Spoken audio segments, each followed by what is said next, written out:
I've been asked to foster my son's best friend. I don't know how to react. I have one son, Henry, aged 12. Henry is best friends with a boy named Archie, aged 14.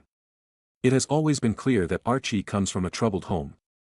From what I can gather, and I do not have the full information, Archie's mom is a drug addict, and Archie has been on the at-risk register for a long while. Honestly, I don't know why it has taken them this long to decide he is being moved into foster care. Last Friday, I received a call from my son's school, saying they couldn't discuss it with me but asked if I would give them consent for my information to be passed on to Archie's social worker. I agreed, and not long after, I had a call from his social worker explaining that a section something or other was being put in place, which meant that Archie was going to be removed from his home and placed into foster care. I was told that the school had recommended me and asked to see if I could take him in. Basically, they said it would likely be long-term until he turns 18. I honestly didn't know what to say. I was in shock. I have been unofficially supporting Archie for a while now. I pick him up from his house and drop him off at school with my son. He spends a lot of weekends at my place. On days where he doesn't come to my place, I make sure to pack him something to eat when I pick him up because he told me that his school lunch is his only meal most days. I buy him soap and deodorant, and I even wash his clothes for him. But supporting however I can and taking him on fully is a big jump. I'm a single dad. I have a decent job, but I'm far from well off. I live in a small 2-bedroom house, meaning Henry and Archie would have to share a room, which they do now when Archie stays, but it's only for short bursts. Plus, there's the responsibility of taking on another human. I was told that they had a lack of foster carers in the local area, so if I didn't agree to take him, it is likely he would have to move counties and schools. I don't want that. I was already having Archie stay with me for the 2-week Christmas holiday, so I asked if I could think about it and give them a firm answer in the new year. They agreed. Archie has not yet been informed about any of this. I've tried to make this a normal Christmas for him, as much as possible. My heart is telling me, of course, you're going to take that little boy in, but my brain is worried about the responsibility and cost of taking on another mouth to feed, another boy to clothe. At the same time, I keep thinking about Archie's situation. He has already had such a rough start in life, and I know he needs stability and care more than anything else. I can't bear the thought of him being uprooted again, losing his school, his friends, and the small semblance of normality he has here. I keep asking myself if I can really give him what he needs, and I don't know if I have all the answers right now. I've always taught Henry the importance of kindness, and I see how much he cares about Archie too. Part of me feels that this might not just be me taking on more responsibility, it's also about giving him the chance to grow up with a sense of love and belonging. So, I suppose I'm left balancing what's practical with what feels right in my heart and I'm leaning towards saying yes. I spoke to my own mum about it, and she thinks it's an awful idea. She's worried I'm biting off more than I can chew, especially as a single dad. She reminded me that I already have a lot on my plate with work, the house, and raising Henry on my own. She said that taking in another child, especially one with a difficult background, would add stress and might affect my ability to provide for Henry properly.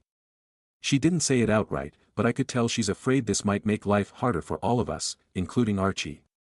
I understand her concerns, honestly, I do, but I can't imagine just turning him away when he needs help the most. I told her that I haven't made a final decision yet, but that I need to think about what's best for everyone involved, not just what's easiest. And I haven't even discussed any of this with Henry yet, which will be a huge factor in my final decision. This has been a huge rant, and if you've read it, thank you. I just needed to get this out somehow. Relevant comments. Does I get some kind of financial support for fostering? There is, but it really isn't a lot. It would help, but I'd likely still be at a loss each month, and I already have very little left over, which obviously I'm not saying I won't do it because of that, but it has to be something I consider. Commenter 1, this sounds like a tough situation and you have a good heart. I'm sure the foster team has thought about this, but a few questions. Are there any other carers in the area that are related to Archie, grandparents, aunts, uncles, etc.? That way you could still be in his life without a larger commitment than you expected. Is there a stable foster care option out of state? Change is hard, but kids are resilient and one move may be worth it to offer stability. Archie could come visit but have a permanent home. Are there social and financial supports available to you as a potential foster carer? The most important one. 4. How does Henry feel about this? This is a huge adjustment, sharing a room, attention, etc. Could Henry make an informed decision? If he changes his mind after the fact, how will you navigate that? It's incredible you are considering it, and I wish you and your family all the best, no matter the outcome. Reply. No other family members, I did mean to mention that. But no, Archie doesn't even know who his biological dad is and there are no other family members. From what I gather there aren't any suitable foster carers in the area, and so he would have to move counties, schools etc. Yes, but it wouldn't be a lot. I haven't discussed it with Henry at all yet. Commenter 2, couple of thoughts. It's 4 years.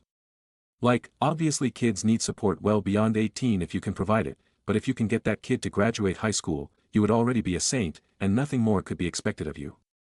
So it's not forever. Also, once that kid is 16, he can start working and helping around the house more legitimately. Both things are not just for your benefit, but also great things for him to learn. Ask social services what additional resources you'd have access to if you were to foster. For example, here where I live foster kids qualify for free school lunches. So that's a cost you don't have to incur. I would also find a local foster parent group, as I'm sure there are other resources available that may not even be ran by the state. Real talk, if it was me, I would do it as long as I didn't think that Archie would be a danger to Henry, like, unless you think Archie could be violent or a sexual predator kind of kid. If he's a good kid, I would do everything in my power to make that happen. I would set up a GoFundMe if necessary. I would try to lean on my friends and family to help. Also, depending on what your job is, I would ask if they can help in any way. I say this as someone who works for a giant company. Yes, I would worry. But a 14-year-old kid in foster care is not something I'd be able to let happen to a kid I care about. Update. I just wanted to come on and give an update. I want to say a huge thank you for all the responses. I genuinely didn't expect to receive so many replies, especially to something that was just meant to be a rant to get my emotions out. When I was asked to take in Archie, at first I felt honored. Then I felt worried about everything. I am quite an anxious person in general, and my thoughts were flooded with concerns about whether I'd be good enough to support Archie in the way he needs. I love my mom, but she didn't help. I think I get my anxiety from her, although she has it on a much higher scale than I do. Every possible thing that could go wrong, she was texting me about all week. You're already stretched thin with work and Henry, you won't get one-to-one time with Henry anymore, how will you afford everything? These are real concerns, and I'm glad she brought them up because they gave me the opportunity to think about how I could mitigate them. A few of you mentioned the fostering allowance, which I knew about, but I couldn't find any concrete information on how much it would actually be. Every source online seemed to give a different answer, but none suggested it was very much. However, as some of you advised, I called the social worker's office and said I was seriously considering taking in Archie, which they were thrilled about, but I needed to understand the finances first to see if it was feasible. They said they couldn't provide exact numbers, as every case is different and it isn't decided until a placement is found. However, they told me the minimum would be around £190, about $240 US, per week, and that it would likely be completely tax-free. Additionally, I'd receive a significant discount on things like council tax. That was honestly a lot more than I expected, and much higher than most of the figures I'd seen online. They also put me in touch with some other foster carers who answered my questions, which was incredibly helpful. This week has been very busy. I worked out my finances, added the estimated fostering allowance, and calculated how much Archie would likely increase my expenses. It worked out that I'd actually have a surplus compared to my current situation. Many of the foster carers I spoke to don't work full-time, using the allowance to supplement their income. I'm not sure if I want to do that, but they mentioned it helps to work part-time since fostering involves a lot of work, meetings, reports, and other responsibilities. On top of that, I'd need to complete training during the first year to become fully qualified. I considered it, and with the additional allowance, I could move to a 0.6 contract, working 3 days per week, while still covering the costs of moving to a 3-bedroom house. While that would leave me with slightly less disposable income, it wouldn't be a significant reduction. I've spoken with my work, and they said they'd support me if I decided to do this, but I haven't made a final decision. I don't want it to seem like I'm taking advantage of Archie's allowance. After sorting out the finances, I needed to talk to Henry. This was honestly the most important part of my decision. If Henry said no, I'd struggle to go ahead with it. I took him out and explained the situation. I didn't go into the details of why Archie is going into care, as it's not my story to tell, even though Archie himself has been open about his rough home life. I discussed the potential challenges, less one-to-one time, less privacy, at least in the short term while we find a bigger house, and so on. Henry was incredibly supportive. He said that he and Archie had talked about how they both wished Archie could come and live with us. I told him not to mention anything to Archie yet until I had the chance to speak with him, and he agreed. Yesterday, I arranged for social services to come over. Archie, his social worker, and I sat down to talk. They told Archie he was going to be placed in foster care. Archie cried a lot, I cried a lot, and he asked to see his mom, which the social worker said they'd arrange as soon as possible. In that moment, Archie didn't seem like a teenager, he seemed like a small child whose world was crumbling. Then they asked Archie if he'd want to stay with me. Although he was still distraught about being in care, he said he'd love to stay with me. We discussed what it would mean and how it would affect us. Afterward, Archie and his social worker spoke privately, and then the social worker and I talked. They expressed how thrilled they were about my decision and said they were pleased I planned to move to a bigger house soon, as Archie would need his own space, which I fully agree with. Normally, the boys spend most of their time upstairs playing Xbox, but later that day Archie came down and asked if we could watch a movie together. He sat next to me, rested his head on my shoulder, and said, "Thank you for letting me stay with you." Writing this, I can feel tears welling up in my eyes again. I put my arm around him and said I'd always be there for him. Today, Archie seems a little down, which is entirely understandable. I honestly expected him to take it harder than he has.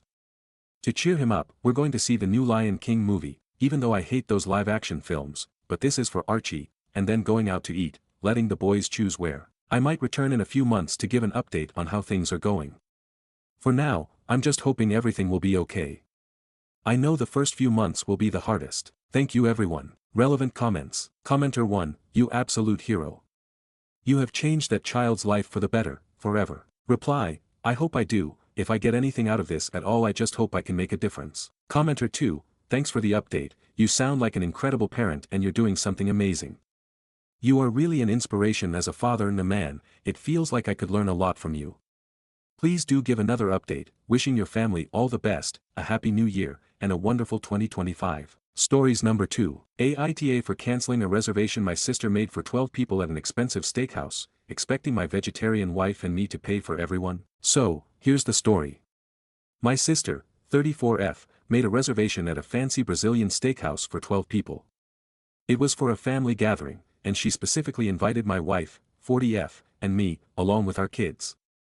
Now, for context, my wife has been vegetarian for the last 15 years, and we've been together for 20 years. I love my wife, and we're very much in sync when it comes to how we approach food, but it's not exactly a secret that certain dining situations can be tricky for us, especially at places like Brazilian steakhouses, where it's all about endless meat options. I'm a pretty straightforward person, and when I saw the reservation, I immediately expressed my concern to my sister privately. I told her that I wouldn't feel comfortable going to a steakhouse where my wife would either be forced to eat a salad or be stuck with a side dish. I mean, it's not a big deal to me personally, but I know how awkward and uncomfortable my wife would feel being in a room full of people chowing down on steak while she eats a tiny salad. I thought this was a reasonable concern. So, I suggested to my sister that we could cancel the reservation and instead host the meal at our house, where we could cater a meal that everyone could enjoy, including my wife. I even volunteered to make it a big deal, a fancy spread, delicious dishes, and a fun, laid-back atmosphere. My sister didn't respond well. In fact, she seemed irritated and said, "It's just one meal, she can take one for the team and eat a salad. You'll save a lot of money that way, too." The idea of my wife taking one for the team didn't sit right with me, so I pushed back and stuck to my plan to host at home. I figured it was a win-win, everyone could eat together, my wife wouldn't feel awkward, and it would be more relaxed. But here's where things took a turn. My sister, being rather insistent on her idea, went ahead and kept the reservation, not bothering to change anything. I was really clear with her that I wasn't comfortable with the plan, and I let her know we weren't attending unless the meal was more inclusive for everyone. I even told her that my wife and I weren't going to be part of it if we were expected to cover the entire bill for 12 people, especially when it was clear that my wife would be struggling with limited options.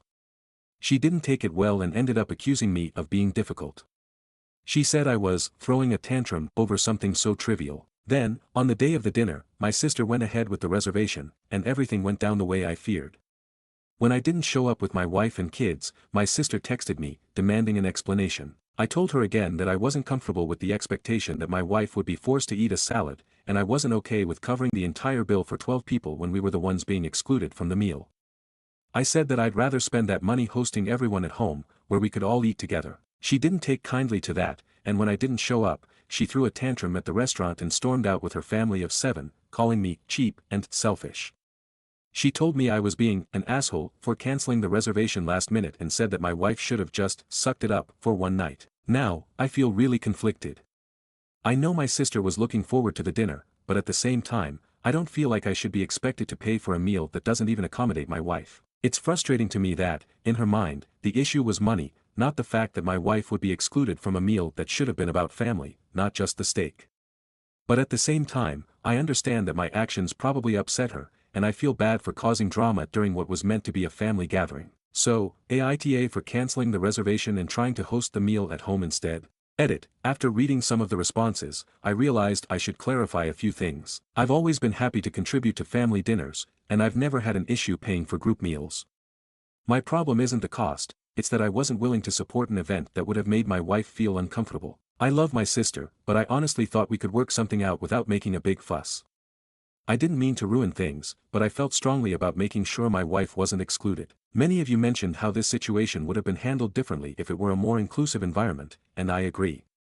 My wife would have been totally fine with a more diverse menu, but that wasn't the case here. Stories number 3. AITA for telling my ex's sterile affair partner to have her own daughter if she wants to share cheerleading with one. My ex, 44M, cheated on me, 40F, and ended our marriage so he could be with his affair partner/wife Jen, 42F.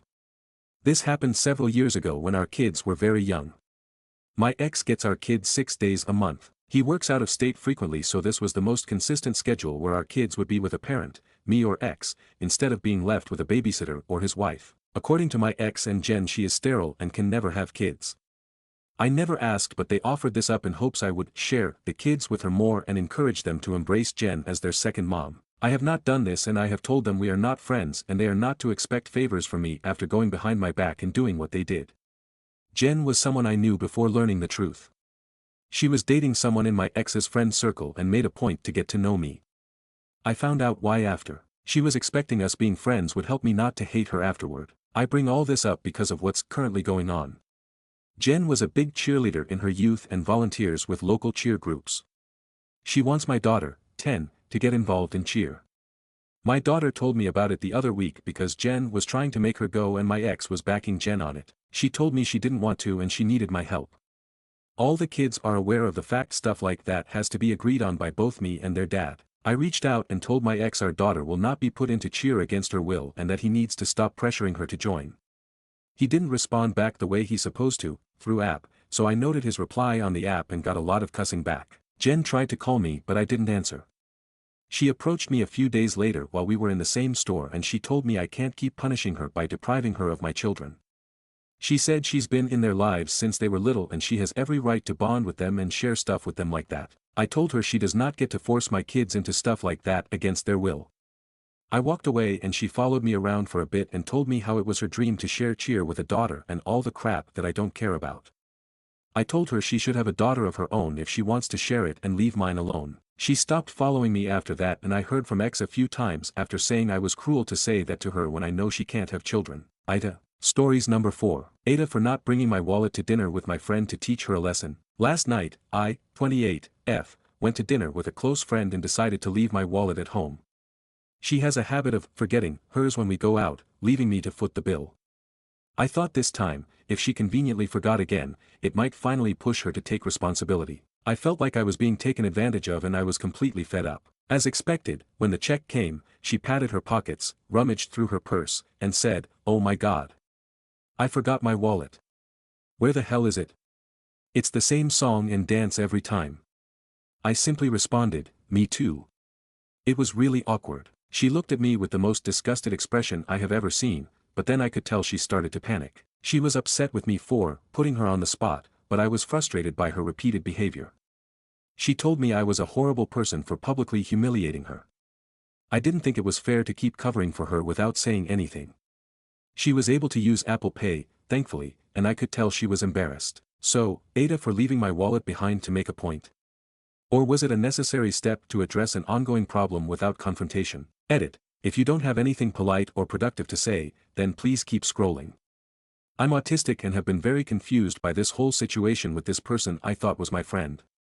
I thought it would be a good idea to get some opinions from other people, but I feel like I'm being made out to be a complete idiot. Also, stop sending me DMs telling me that I'm a stupid bitch.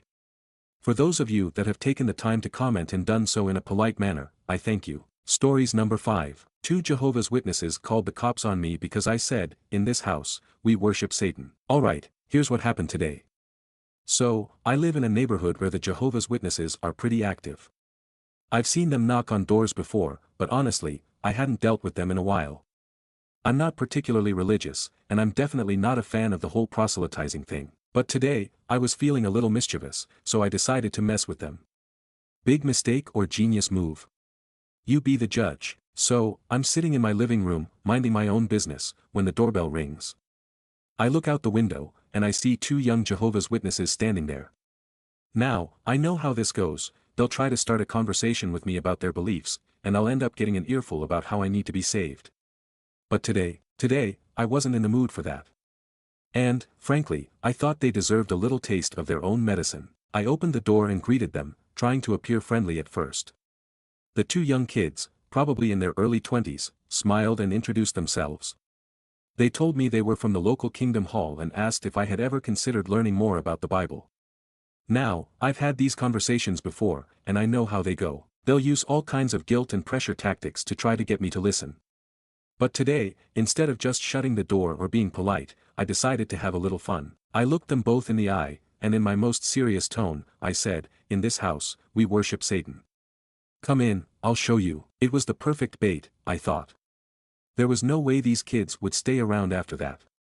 I figured they would either leave or run off in horror, but I didn't expect them to go straight to the extreme of calling the cops. I'll admit, it was a bit of a dumb move, but I was just trying to get them to go away without causing too much drama.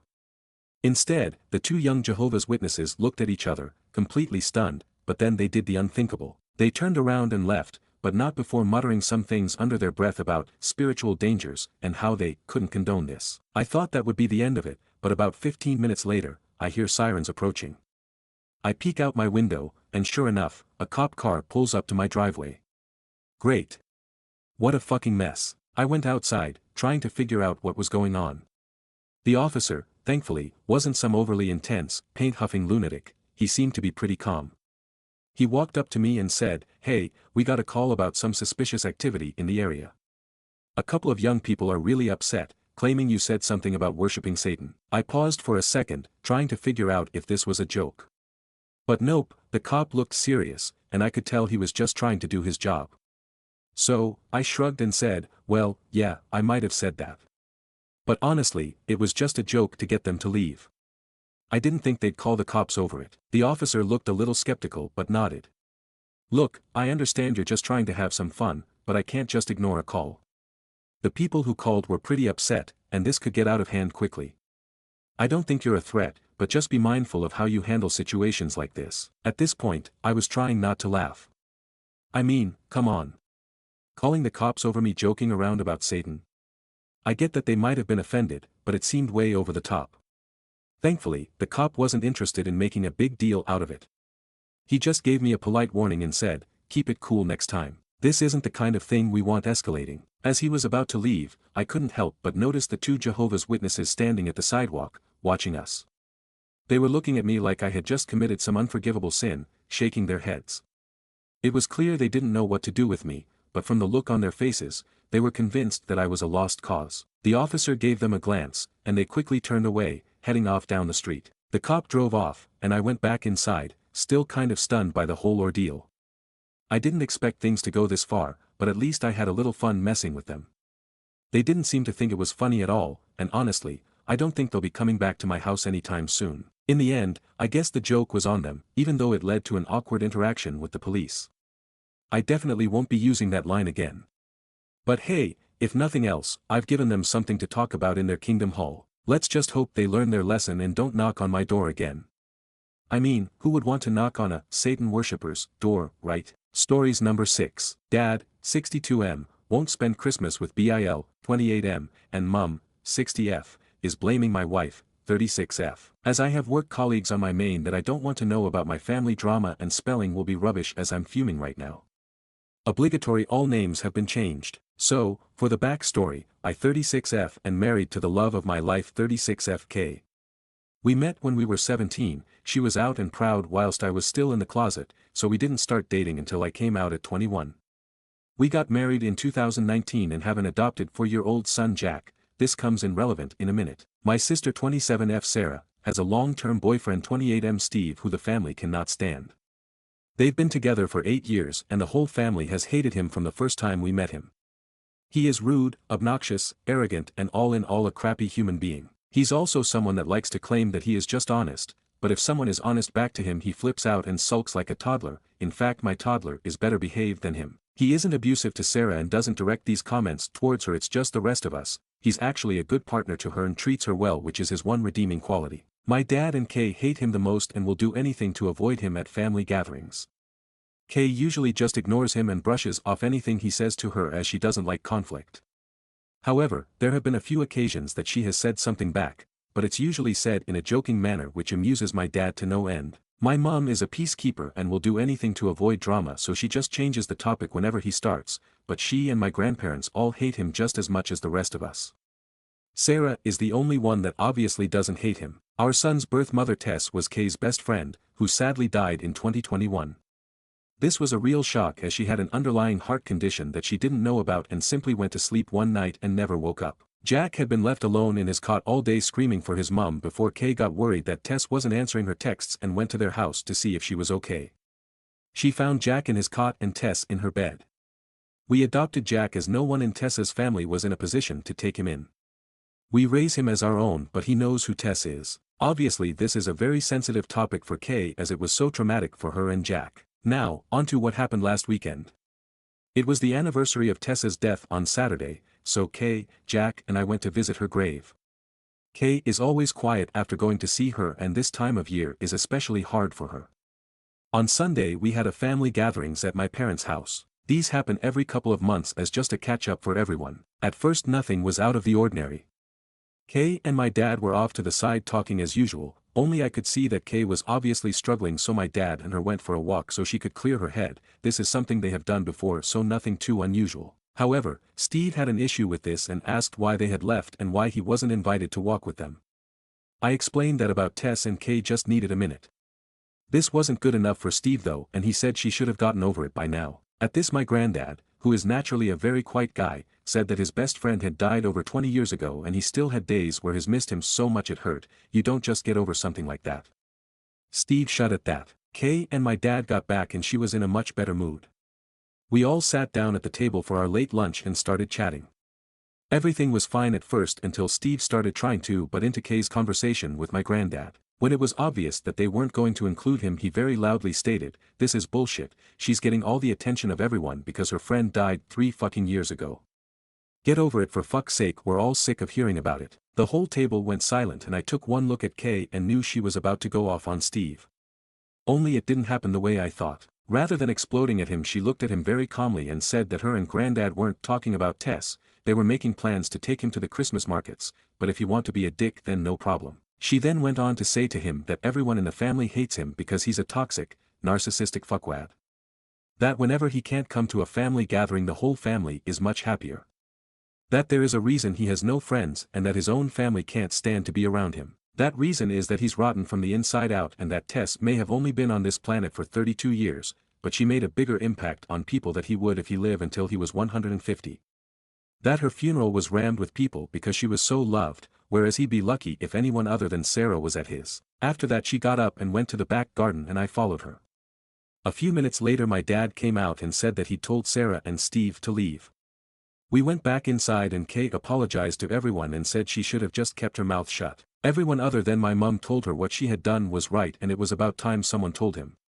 My dad then found it hilarious that a lesbian had been the one to tell him straight, which lightened the mood a lot. We spent the rest of the afternoon there before going to pick Jack up from Kay's mum's house as she had had him overnight on Saturday for us. The reason I'm making this post is that yesterday I got a call from Sarah saying that her and Steve wanted an apology from Kay or they weren't going to Christmas. When I reminded her that we wouldn't be at Christmas either as it our year to spend it with Kay's mum so it made no difference to us, she got really upset saying that she wanted an apology because Kay was way out of line. I said she wasn't and that I wouldn't even contemplate asking her to apologize because I agreed with everything she said and so did everyone else there. She ended the call and I just went back to work. Then today my dad called me and asked if Kay's mum would mind a few more for Christmas as he was refusing to spend it with Steve, so he and my granddad needed someone else to go. Apparently after Sarah had called me she has called mum and started ranting and my mum had told my dad to get Kay to apologies, which he said no to, and they had an argument and my dad has now decided that he's done with Steve even if that affects his relationship with Sarah. He's not having it anymore. My mum wants Sarah there, and she won't go without Steve, so my dad is going somewhere else and my granddad agreed with him. I text Kay's mum and she said they were welcome, so now my mum is furious and saying that my dad and Kay are ripping the family apart. So basically this has turned into a shit show.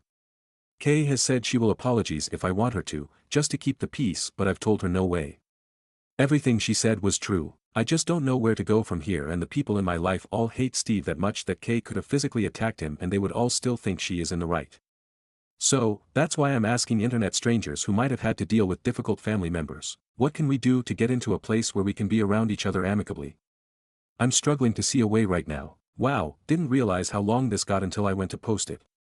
Sorry about that. Sum of comments. Commenter, for things to be peaceful, both parties need to want it. Kay did nothing wrong, I wouldn't ever spend another moment with Steve.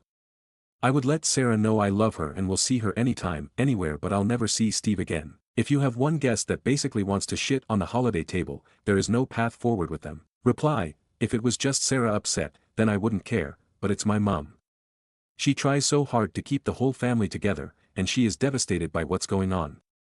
If it wasn't for her, then Sarah could go take a running jump for all I care right now. Sarah, this is the issue, that Steve and Sarah don't see anything wrong in what he's done. It was just him being honest. I would be happier for her to apologize if Steve and Sarah admitted that what he said was in the wrong as well. Without that, I'm being stubborn about it. My dad told Kay he will fall out with her if she apologizes, as she did nothing wrong. There was no screaming or shouting, she said it very calmly. I feel like I'm stuck between making my mum happy and doing what I believe to be right. To another commenter, my sister doesn't see anything wrong in what he says, as he's just being honest, but loses it when someone is honest back. I don't understand her anymore. Mom, take the high road and rise above it have been two of my mum's favorite things to say to us over the years. I just feel like enough is enough. He crossed a line this time that he can't come back from. I especially don't want my son around him when he's saying things like that about Tess. To another commenter, if I hear my mum say take the high road one more time, I'm gonna scream. I'm sick of the high road, I've been on it for 8 years. I'm happy on the low road now. Later that day, well, I've just found out that my granny and pa, my mum's parents, are going to my uncle's for Christmas and Steve is not invited, so it looks like it's going to be just mum, Sarah and Steve for Christmas this year. How I feels about that. Vindicated, as my mum is like her parents, they're all peacekeepers, and if ever they have had enough, then it just shows that he's not just stepped over the line, he's ran right past it. Mom, Kay's mum has already told her that if she changes her mind, then she is welcome at her house. Even if it's Christmas morning, she is more than welcome. Obviously Steve and Sarah aren't invited at all, but it's good that my mum has the option at least. Later reflection, I have realized that he has been trying to target Kay and my dad's relationship, as they're very close. They have traveled all over the country visiting class car shows together, which Steve has tried to get in on, but he doesn't know anything about cars, so there's no point in him going even if they did like him. I actually think he's been trying to push Kay and I out of the family so that he gets my dad to himself, even though my dad can't stand him. Update post. Hi, I know how much this community loves an update, so I thought I would give you one, as things seem to be sorting themselves out, kind of. After I wrote my last post, a few things happened in the next couple of hours. First thing was that I spoke to my grandparents on my mum's side. They were there when this all happened, but they're like my mum and just constantly try to keep the peace, that's where she gets it from. They were supposed to be spending Christmas with my mum this year but had changed their minds and decided to spend it with my uncle instead. They have made the decision to not be around Steve either, as he causes too much drama. They asked if they could come and see us and Jack on the 23rd before they head off to my uncle's, which I happily agreed to. This really surprised me and it outright shocked my mum, as like I said, they are the biggest take the high road type people I've ever met, but even they'd had enough. The next thing that happened was my dad called to let me know that Steve and Sarah had now decided that they want Kay to make a public apology in front of the whole family and admit she was lying and that the family loves Steve. He was laughing as he told me this and called them delusional, so any small chance of a superficial apology went out the window. The third thing that happened was Jack getting home from after school club with a recorder that I am sorely tempted to shove up the teacher's backside. So all in all, it wasn't a great day. Through talking to people on here, I also realized that Steve has been trying to push Kay and I out of the family. Organizing trips that he knows we would be able to go on, we wouldn't have gone on them anyway, as a weekend away with him sounds worse than a paper cut to the eyeball. And him constantly trying to get my dad away from Kay whenever we are all together. I think this is because he is jealous of Kay and Dad's relationship, as they're very close and go on trips to classic car shows several times a year together, usually with my granddad as well. Anyway, things went quiet for a few days until the weekend. Our town has a big Christmas fair that runs from November through December and we always go to it with Mom, Dad, Granddad, Kay's mom. We decided to cheer my mum up a bit to go on Sunday and then out for dinner after. My mum was told that if Sarah or Steve showed up then we would all leave and she promised they wouldn't be there. Things were a bit awkward at first, but settled after a while. At one point Jack got my mum and dad to take him on the giant snow slide and as my mum walked back over to us she had tears in her eyes. I pulled her to one side to see what was going on and she said that whilst waiting in line, Jack had said he was happy Uncle Steve wasn't here. When my mum asked why, he said that Uncle Steve was a bad man. My mum tried to say that he wasn't, but in typical stubborn 4-year-old fashion, he had argued and said he learnt in school that people who say mean things all the time are bad people and Uncle Steve said mean things all the time so he was a bad man and that he didn't like him. There had been a case of bullying in his class a few weeks ago and the teacher had done a lesson on how wrong bullying is, so I think that's where this came from. This finally broke through to my mum. If even a 4-year-old can see what a horrible prick the man is then she had to as well. She said that she felt stuck because she hated Steve and agreed with everything that Kay has said but she loves Sarah and doesn't want to isolate her. I told her I would always be there for her, but I wasn't putting myself, Jack or Kay through being around Steve again and she needed to think about what she wants. Not what I want or Dad or Kay or Jack or her parents or Sarah or Steve, but what she wants. She went quiet and then said that Kay's mum had told her she was welcome at hers for Christmas if she wanted to and that she could decide it on Christmas Day if she wanted. Kay's mum would save her a plate. We went back to the group and a little while later I saw Mum and Kay's mum having a deep discussion whilst walking behind us. Neither will say what they talked about, but Mum seemed a bit happier after their talk. They have also been talking since, as yesterday my mum told me that she will be coming to Kay's mum's for Christmas and they've been talking about going shopping together next week. When Mum told Sarah after calling me, Sarah predictably lost her mind and said that Mum was choosing us over her. My mum told her she was choosing to have a good Christmas rather than being belittled and made miserable all for the sake of Steve and his so-called honesty. Sarah then called me and asked if I was happy that I'd won. She then did the unforgivable and used a few homophobic slurs towards me and Kay and called Jack the bastard of a whore. I ended the call, blocked her everywhere and then let my family know what had happened and that I never wanted to speak to her again. They're all as appalled as I am and my Granny, Mum's mum, called Sarah and apparently told her she was dead to her as she won't have a bigot in the family. Sarah has been trying to reach out to apologies because she knows she has stepped over the unforgivable line, but I've just kept blocking the fake accounts that she's making on IG. Steve tried reaching out to my dad after this and when he eventually answered Steve tried to say that Sarah was just angry and didn't mean it.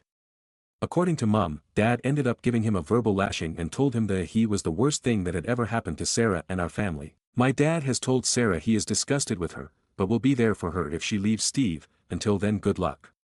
Mum has gone low contact as well, but wants to keep the door open so that Sarah isn't completely isolated. I had a few people saying that Steve may be abusive towards Sarah, but I really don't think he is. He usually acts like a dick when the attention isn't on him. He knows that when he says dickish things then all the attention is on him and he revels in it. After Sarah's outburst, I just think that they're both toxic and feed off each other's toxicity. She lets him get away with the things he says because she gets pleasure out of watching us all bite our tongues and keep quiet. So, Mum's angry, Dad's angry, our 3 grandparents are angry, extended family are angry and Kay is being my rock, but I can tell she's really angry about what she said towards Jack. I'm just sad and done with it all. At least now I know what she really thinks about Jack, Kay and myself, so there's that. Not the prefect update, but we move on. It will be nice this Christmas to have both sides of the family together for the first time and not have to worry about Steve being a dick, but I'm sad that is how my relationship with my sister has ended. I'm trying to get into the Christmas spirit but it's a tough one right now. The only things that are make me smile are Kay and Jack being goofy idiots to cheer me up, however the recorder can go to hell. I curse whoever invented the thing, like seriously, fuck you. Thanks for all the support in my original post and opening my eyes to a few things. Maybe internet strangers are the way to go for advice after all.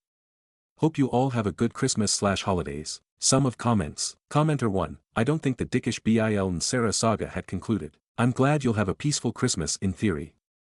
I just think the pair of them are not convinced yet that they're shut out. Reply, it wouldn't surprise me if they try and turn up to my parents for Christmas, but we won't be there so they won't get far. As long as they stay away from me, Kay and Jack then I don't care what they do. Commenter 2, may small children playing recorders with more enthusiasm that skill follow Steve everywhere. Reply, this just made me laugh a little too hard. Thanks for that. New update. Hi all, relationship advice only allow for one update, so I thought I would post this here as I've still got people reaching out for an update about Christmas. This might be a bit anticlimactic, but nothing much has happened. Sarah stopped trying to reach out to me the first week of December after one final message through a mutual friend saying that she loves me and is sorry. My dad has spoken to her once on Christmas Eve to wish her and her alone a Merry Christmas. My mum has spoken to her a few times and had breakfast with her on Christmas Eve, but that's it. As far as I'm aware, Steve and Sarah spent Christmas at their house alone.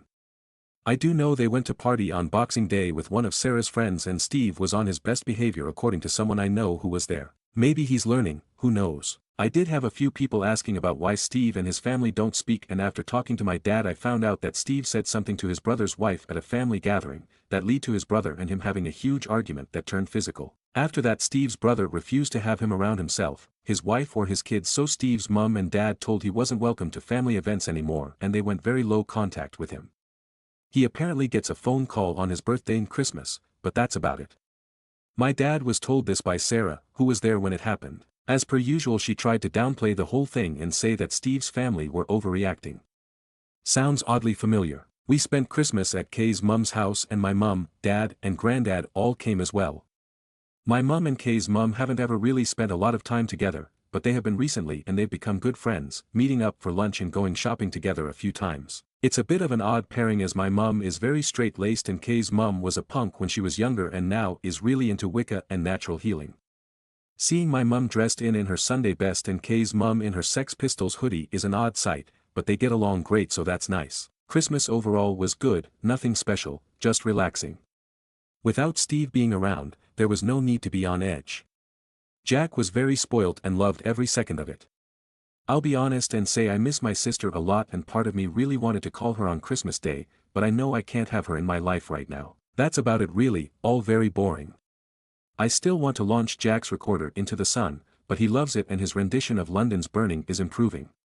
Listening to 26, 4, and 5-year-olds enthusiastically try to play London's Burning on recorder at the Christmas nativity play was one of the funniest things I've ever seen. That got the biggest cheer of the night, that's for sure. I hope everyone had a great holidays and has a brill new year. Some comments. Commenter 1, this is not a recommendation, however a dog can really do a number on a recorder. Great chew toy. Just saying. Reply, funny you should say that, we have been offered a rescue puppy that will be ready in a few weeks. So, if we get one then she could solve our problems. Stories number 7. Someone ruined the surprise of my hot air balloon proposal, and I can't stop feeling upset about it. I proposed to my girlfriend early December during a hot air balloon ride. I'd always wondered why she didn't seem very surprised or extremely happy when I proposed. We've been wanting this for a long time. For the most part, things seemed fine, but today, 4 weeks later, I found out what happened. While we were waiting for the hot air balloon, ours was private, but there was another group going on a shared balloon. Someone in that group made a comment, and my girlfriend overheard them say, "Oh, is that the girl who's getting proposed to?" Then, apparently, someone from their group actually came up to her and congratulated her before we even got on the balloon. I didn't know any of this at the time because I was in the bathroom. She never wanted to tell me, but she finally explained what happened after we were talking about it. I had been worried that maybe she didn't like the ring or something, but this was the reason. I feel terrible. It's like the surprise I worked so hard to plan was taken away from me. I'm so angry that someone would say congratulations to her in that moment. They should have known better. Who does that? We hadn't even boarded the balloon yet. It feels so thoughtless, maybe even driven by jealousy or some need to interfere. Overhearing a comment is one thing, but actively going up to her and saying congratulations? That just feels so wrong. Now I'm struggling with how to process this. I planned this moment to be special, and it feels like someone else ruined part of it for us. Thank you for the kind responses, this has been like therapy for me. I was really spiraling, but I've realized I need to change how I view things and take the good with the bad. I was very emotionally charged when I first found out, but things feel clearer now. Stories number 8. Aita for only getting a college graduation gift for my 28M son and not my Dell 28F. So I'm a 55F and my son who I raised as a single mother recently graduated from grad school. His wife my Dale also graduated at the same time and I gave a special gift of a bit of cash just to my son because I'm proud of him as his mother and I feel a sense of pride since I raised him as a single mom. I figured my Dale had her own parents to gift to her. Well, my Dale texted me saying she was very hurt that I only acknowledged my son, her husband's grad, and not hers, as she thought she was a part of the family as my DIL and they've been together for a while. She said she didn't expect the same amount of money, of course, but just a card or something. She said she felt like I overlooked all her hard work and only saw my sons. However, I don't feel like I need to apologize or justify my choice in wanting to reward my son individually. I could be the for overlooking my DL's accomplishment and only acknowledging my sons. Stories number 9. Aita for telling my boyfriend, 22M, that his opinion doesn't decide whether I get a breast reduction. I, 21F, have been seriously considering a breast reduction for a while now. I have larger breasts, and they cause me constant back pain, discomfort, and make it difficult to find clothes that fit properly. I've done my research and have already had consultations with a couple of doctors to see what my options are. When I brought this up to my boyfriend, 22M, he immediately got upset. He told me he doesn't want me to go through with it because he loves my body the way it is, and he feels like I'd be changing a part of myself unnecessarily. I tried explaining that this is about my comfort and health, not about how I look or how he feels about my body. Then he said something along the lines of, "Well, I'd hope you'd at least get my input before making a decision like this." I told him that while I value his opinion, ultimately it's my body and my choice, and I don't need his approval to go through with a surgery that's for my well-being. He hasn't been outright hostile, but he's been cold and distant ever since. He says he feels like I'm dismissing his feelings. I don't think I've done anything wrong, but now I'm starting to question if I was too blunt in my response. Aita. Stories number 10. My boss excessively photoshops herself on our company's social media. I work at a respected firm in a niche industry. I graduated college this year, so I'm the newest person here. Besides my manager, I'll call her Elizabeth, everyone else has worked here for 15 years or more and has decades of experience in the industry. When Elizabeth was hired as a manager last year, the firm didn't have any kind of social media presence. She changed that and she set up social media accounts for the firm. The industry is changing, other firms as well as our clients all use it now. Since she was the only person at the firm who knew how to use and run social media, she was put in charge of the accounts. There is something Elizabeth is doing which makes her and the firm looks bad and is causing problems with our clients and in general. When she is in a photo she posts to our social media, she photoshops herself. I don't mean she removes one blemish, she makes herself taller, thinner, lengthens her hair and her legs, makes her teeth whiter, etc. The photoshopping is not great and anyone can tell she has altered the photo. She has accidentally given herself an extra arm or hand, removed a leg, or posted with a distorted or bent background.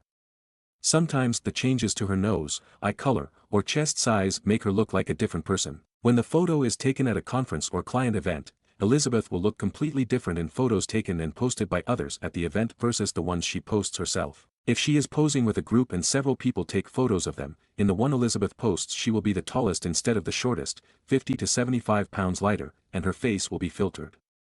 The differences between the photos will be staggering and not subtle. Tables and door frames in the background will be bent and other people in the photo around her will look distorted. She never photoshops anyone else, but sometimes they look distorted or cut off because of the changes to her. Clients and people from other firms have called us out online and privately. I think it makes our credibility look bad, but when I asked Elizabeth about the policy on photoshopping photos, she said I should understand how hard it is for women who have body issues when the standards of beauty are impossible. The firm's owner and others at the firm don't have a clue about social media and don't know what she is doing. I am half a foot taller than Elizabeth, but in a photo she made herself taller than me. Her hips were at my chest and it looked bizarre. My torso was partially missing where she slimmed hers. Clients have accused her and the firm of deception, and I know of two who have taken their business elsewhere because she photoshopped photos of herself at their events or lied about doing it when they asked her about our social media. This looks bad to our clients and others in the industry.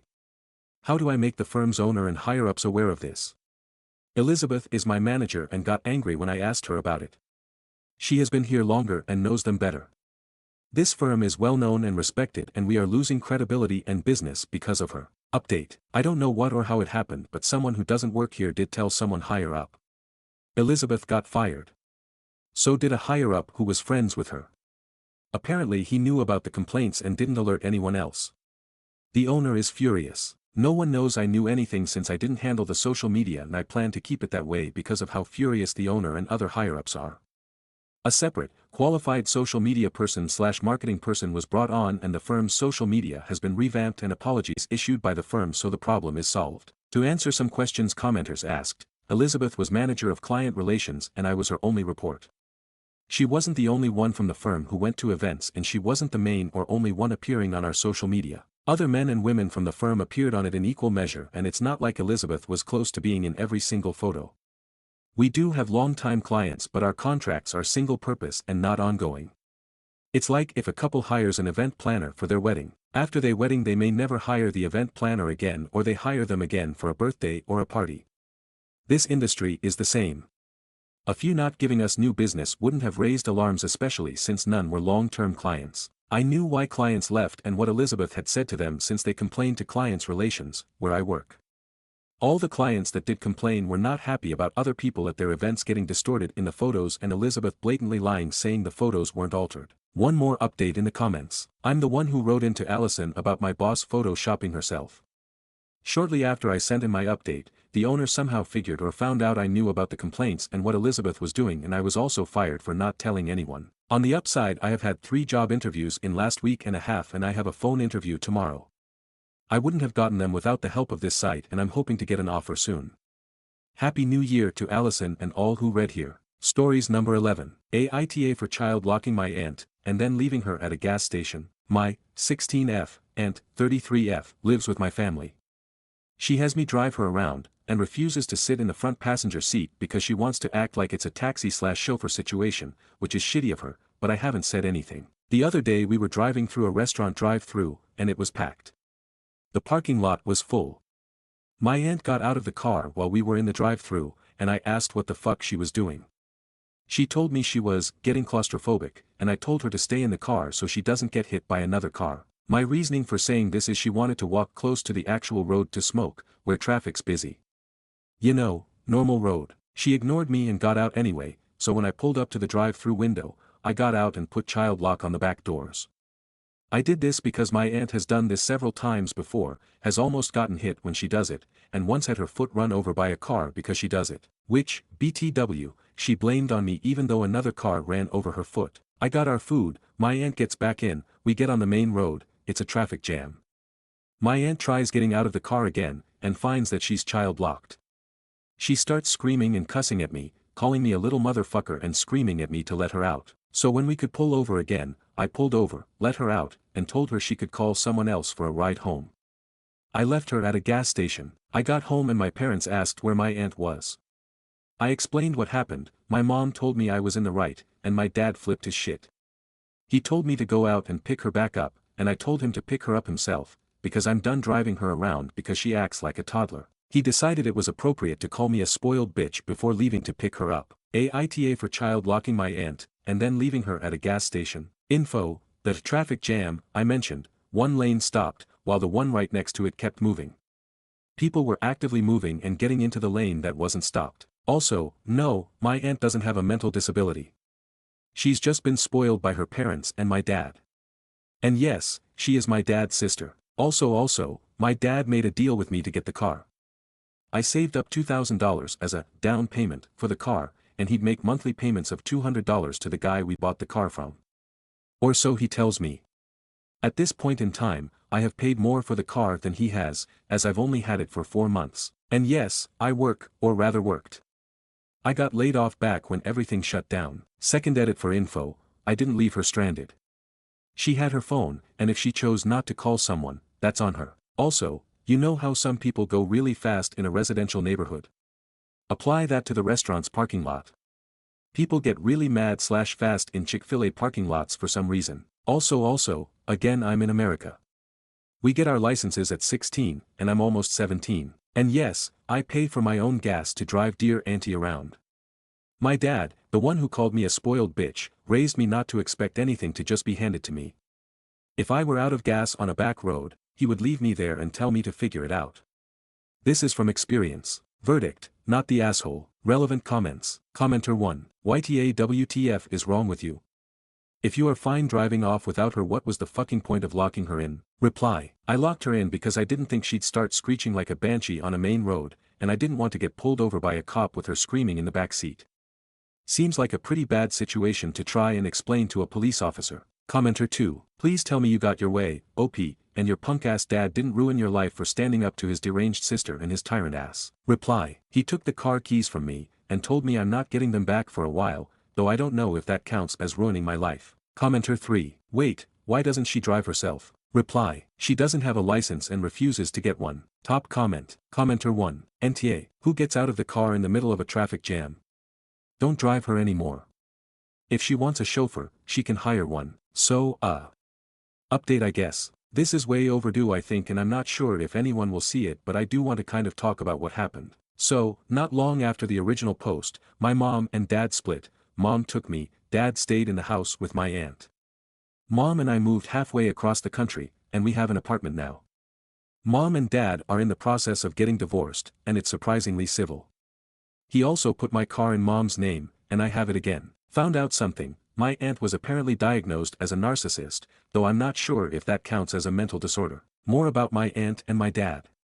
Looking back, their relationship was really fucking creepy while mom and I were living there. I don't want to say it was incestual, but it definitely wasn't a normal sibling relationship. Also, and kinda worse.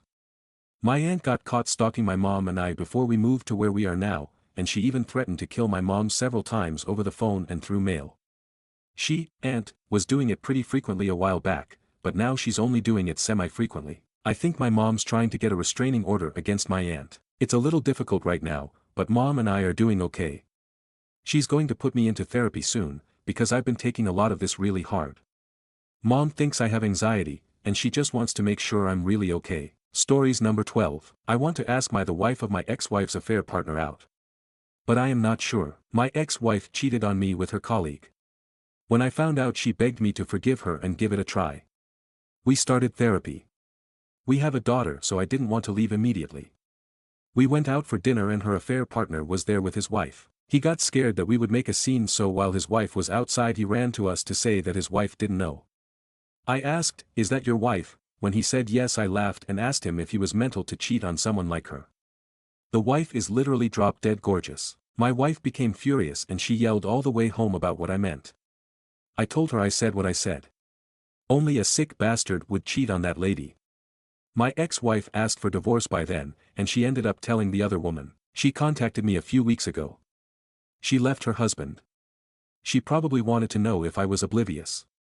We ended up chatting for a while. Then we met for coffee. This woman is as kind and sweet as she is beautiful.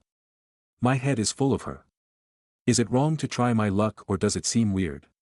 I mean, we are not related in any way. My wife and I have been separated for 6 months, but really the marriage ended about a year ago when I found out. Throw away, names and location are private. Stories number 13. Am I overreacting after I found out my boyfriend's online friend group I became part of 2 years ago has been just him the whole time? Me, I just want to know why. Me, when it finally came time for the Hawaii trip, how were you going to explain that?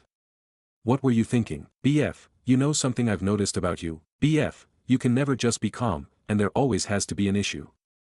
I know you were raised in a volatile environment and still have to relearn a lot about healthy relationship dynamics, but it's like you thrive on chaos. Only, BF, and we were gonna see Wicked tonight. I guess there that goes. Me, you can't be serious. Me, I deserve answers, I am honestly so creeped out. Me, basically half of my life for the past 2 years has been a complete and total lie and you were behind all of it. BF, okay, don't be dramatic. You know this isn't a big deal, you're just giddy to harp on this and make a bigger issue. Text box below the text messages. I guess I should have been less oblivious, but since a little before we started dating in 2022 I was added to my boyfriend's, just friend at the time, 3-person Instagram group chat with what he explained were some of his closest online friends. The 2 other accounts seemed like real people because they had real followers and comments on their posts, and drastically different aesthetics/looks to them. We eventually made a Discord server for us, and that alone was convincing enough since multiple times we'd all be active at the same time. We never voice chatted, but I used to never voice chat either, so I didn't think twice. The group got closer though as more and more time passed since I was first added to their group chat, and last month we got together and planned a research trip to Hawaii for August. We live on the east coast of the US.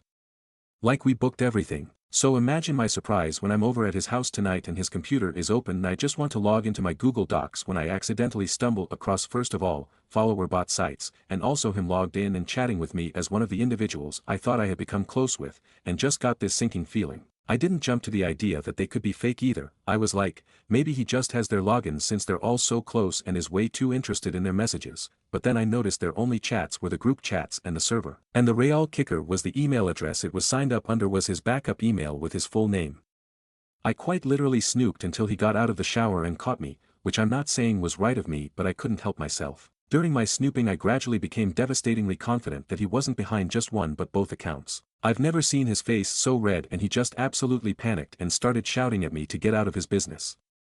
I couldn't even form the right words to say to him. In the end I just walked out of his apartment sobbing. It's very early in the morning, I get that, but this screenshot is what he has to say and I'm starting to feel crazy. Am I overreacting about my discovery? Relevant comments. Commenter 1, Nor. Ghost him and be thankful you didn't procreate. Reply, I think ghosting is exactly what I'm going to do. And write LMAO, I should leave her boyfriend if they live together. Not safe. Reply, thankfully we have never lived together so it will be easy to discard him from my life ASAP. Commenter 2, that is seriously so fucking creepy. He probably made those accounts to try to get with you back when you were just friends, and then just continued with the lie after he won his prize. This is gross and unsettling.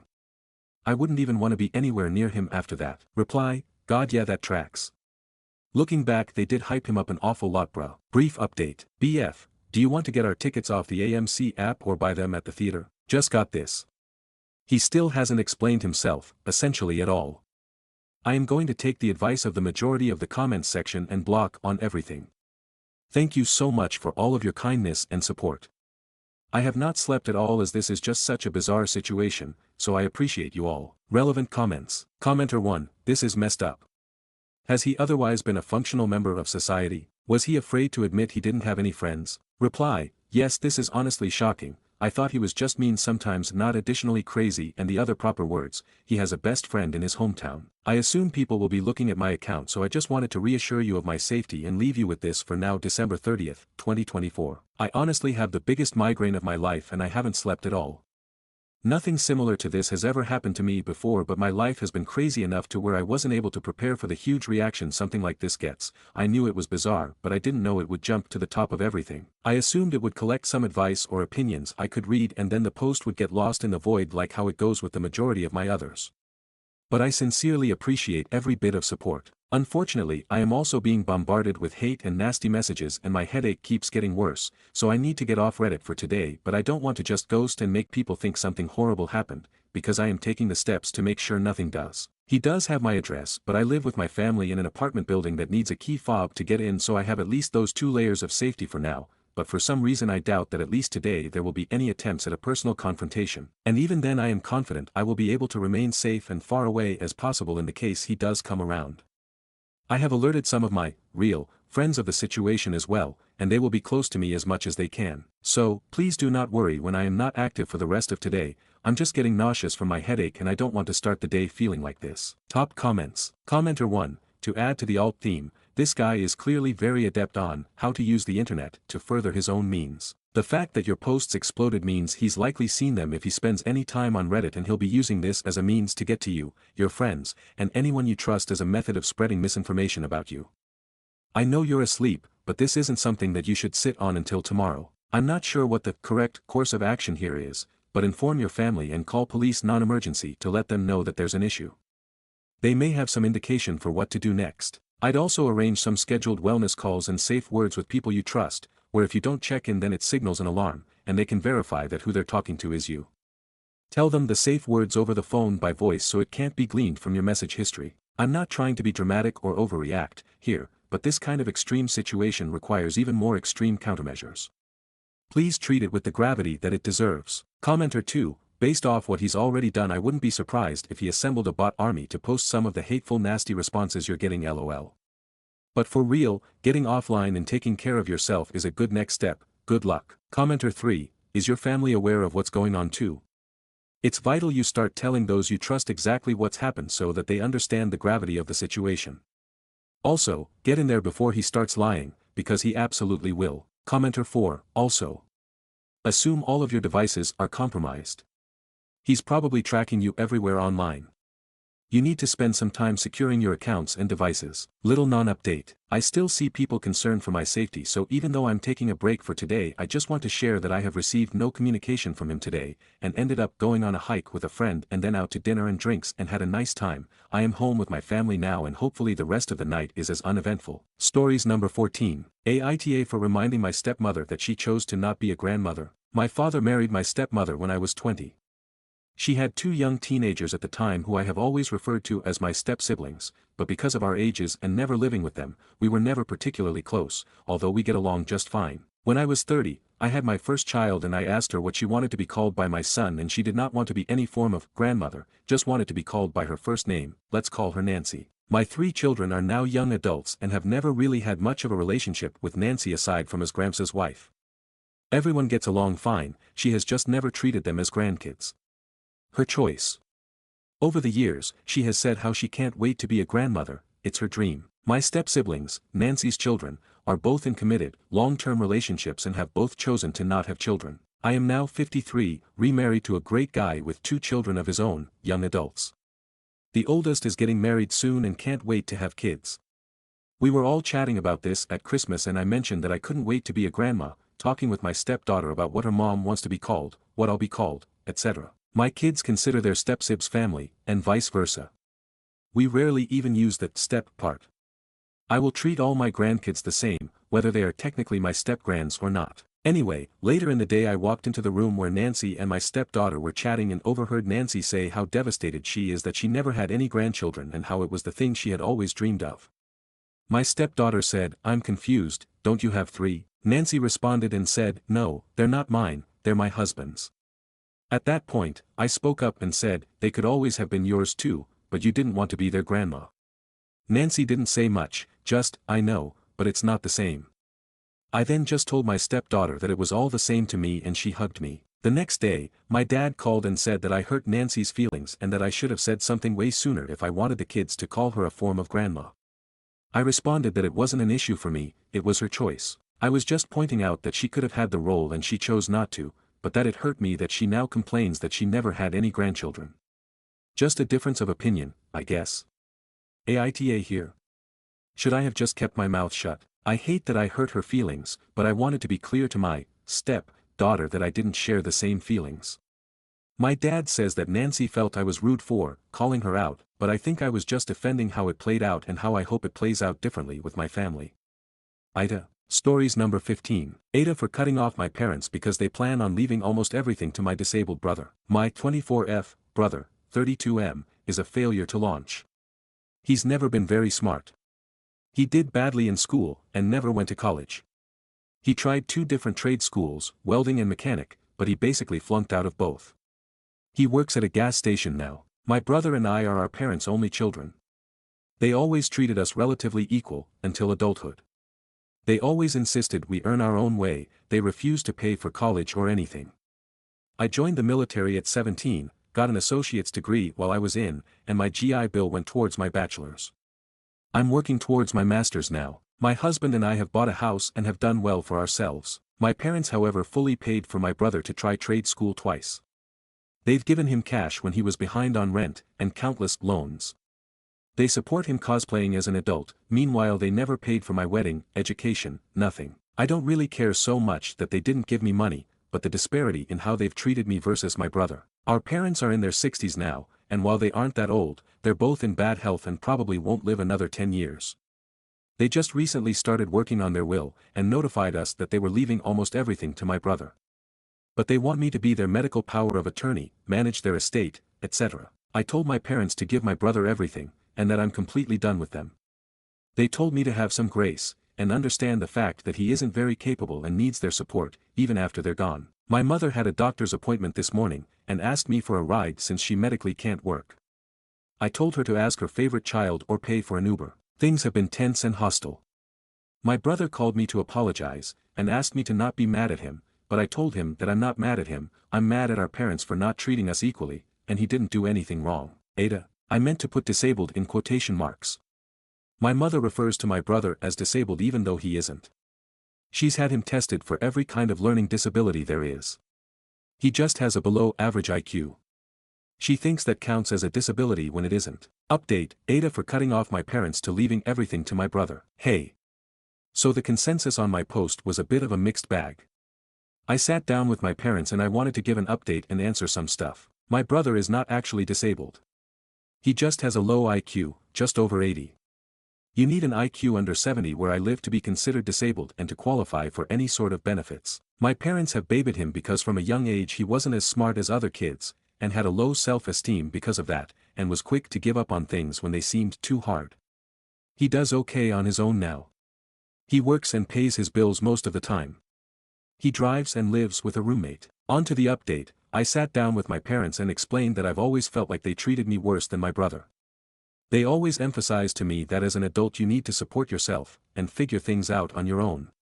I had to join the military at 17 because I knew they'd kick me out when I was 18. My parents never offered me any support outside of raising me as a child. They didn't buy my husband and I a wedding gift, they didn't offer much of anything. Meanwhile they brag about having over $1 million in the bank, and having succeeded from nothing. Meanwhile they paid to put my brother through 2 trade schools that he failed out of, offered him money to start his own business. They've always bailed him out when he was short on rent. For me it's not so much about the money, but about the disparity in how we've been treated. It's obvious that they loved and cared him more, because they were willing to do these things for him, and not me. But despite them not being there for me, I've still done really well in life. I told my parents about all of this, and they were interrupting me and talking over me the whole time. They told me I'm not entitled to dime when they die, and that I'm an adult and I can handle myself. They just weren't understanding or even caring about my point. They told me I need to step up and treat them better, and that it's wrong of me to not take my sick mother to the doctor or take care of her because of money. Eventually I just gave up on trying to talk about my feelings. They just don't care. I told them that they're adults, and they're not entitled to anything from me. Just like how they were never required to help me, I'm not required to help me. I told them to complete remove me from their will, I'm not willing to be their estate executor, medical power of attorney, nothing. I don't want a dime from them at this point, and I suggested they spend all the money they've saved over the years to pay for really good nursing homes, and an estate executor, because I'm no longer willing to do anything for them. My mother was floored, and asked if I'd really put my own parents in a nursing home.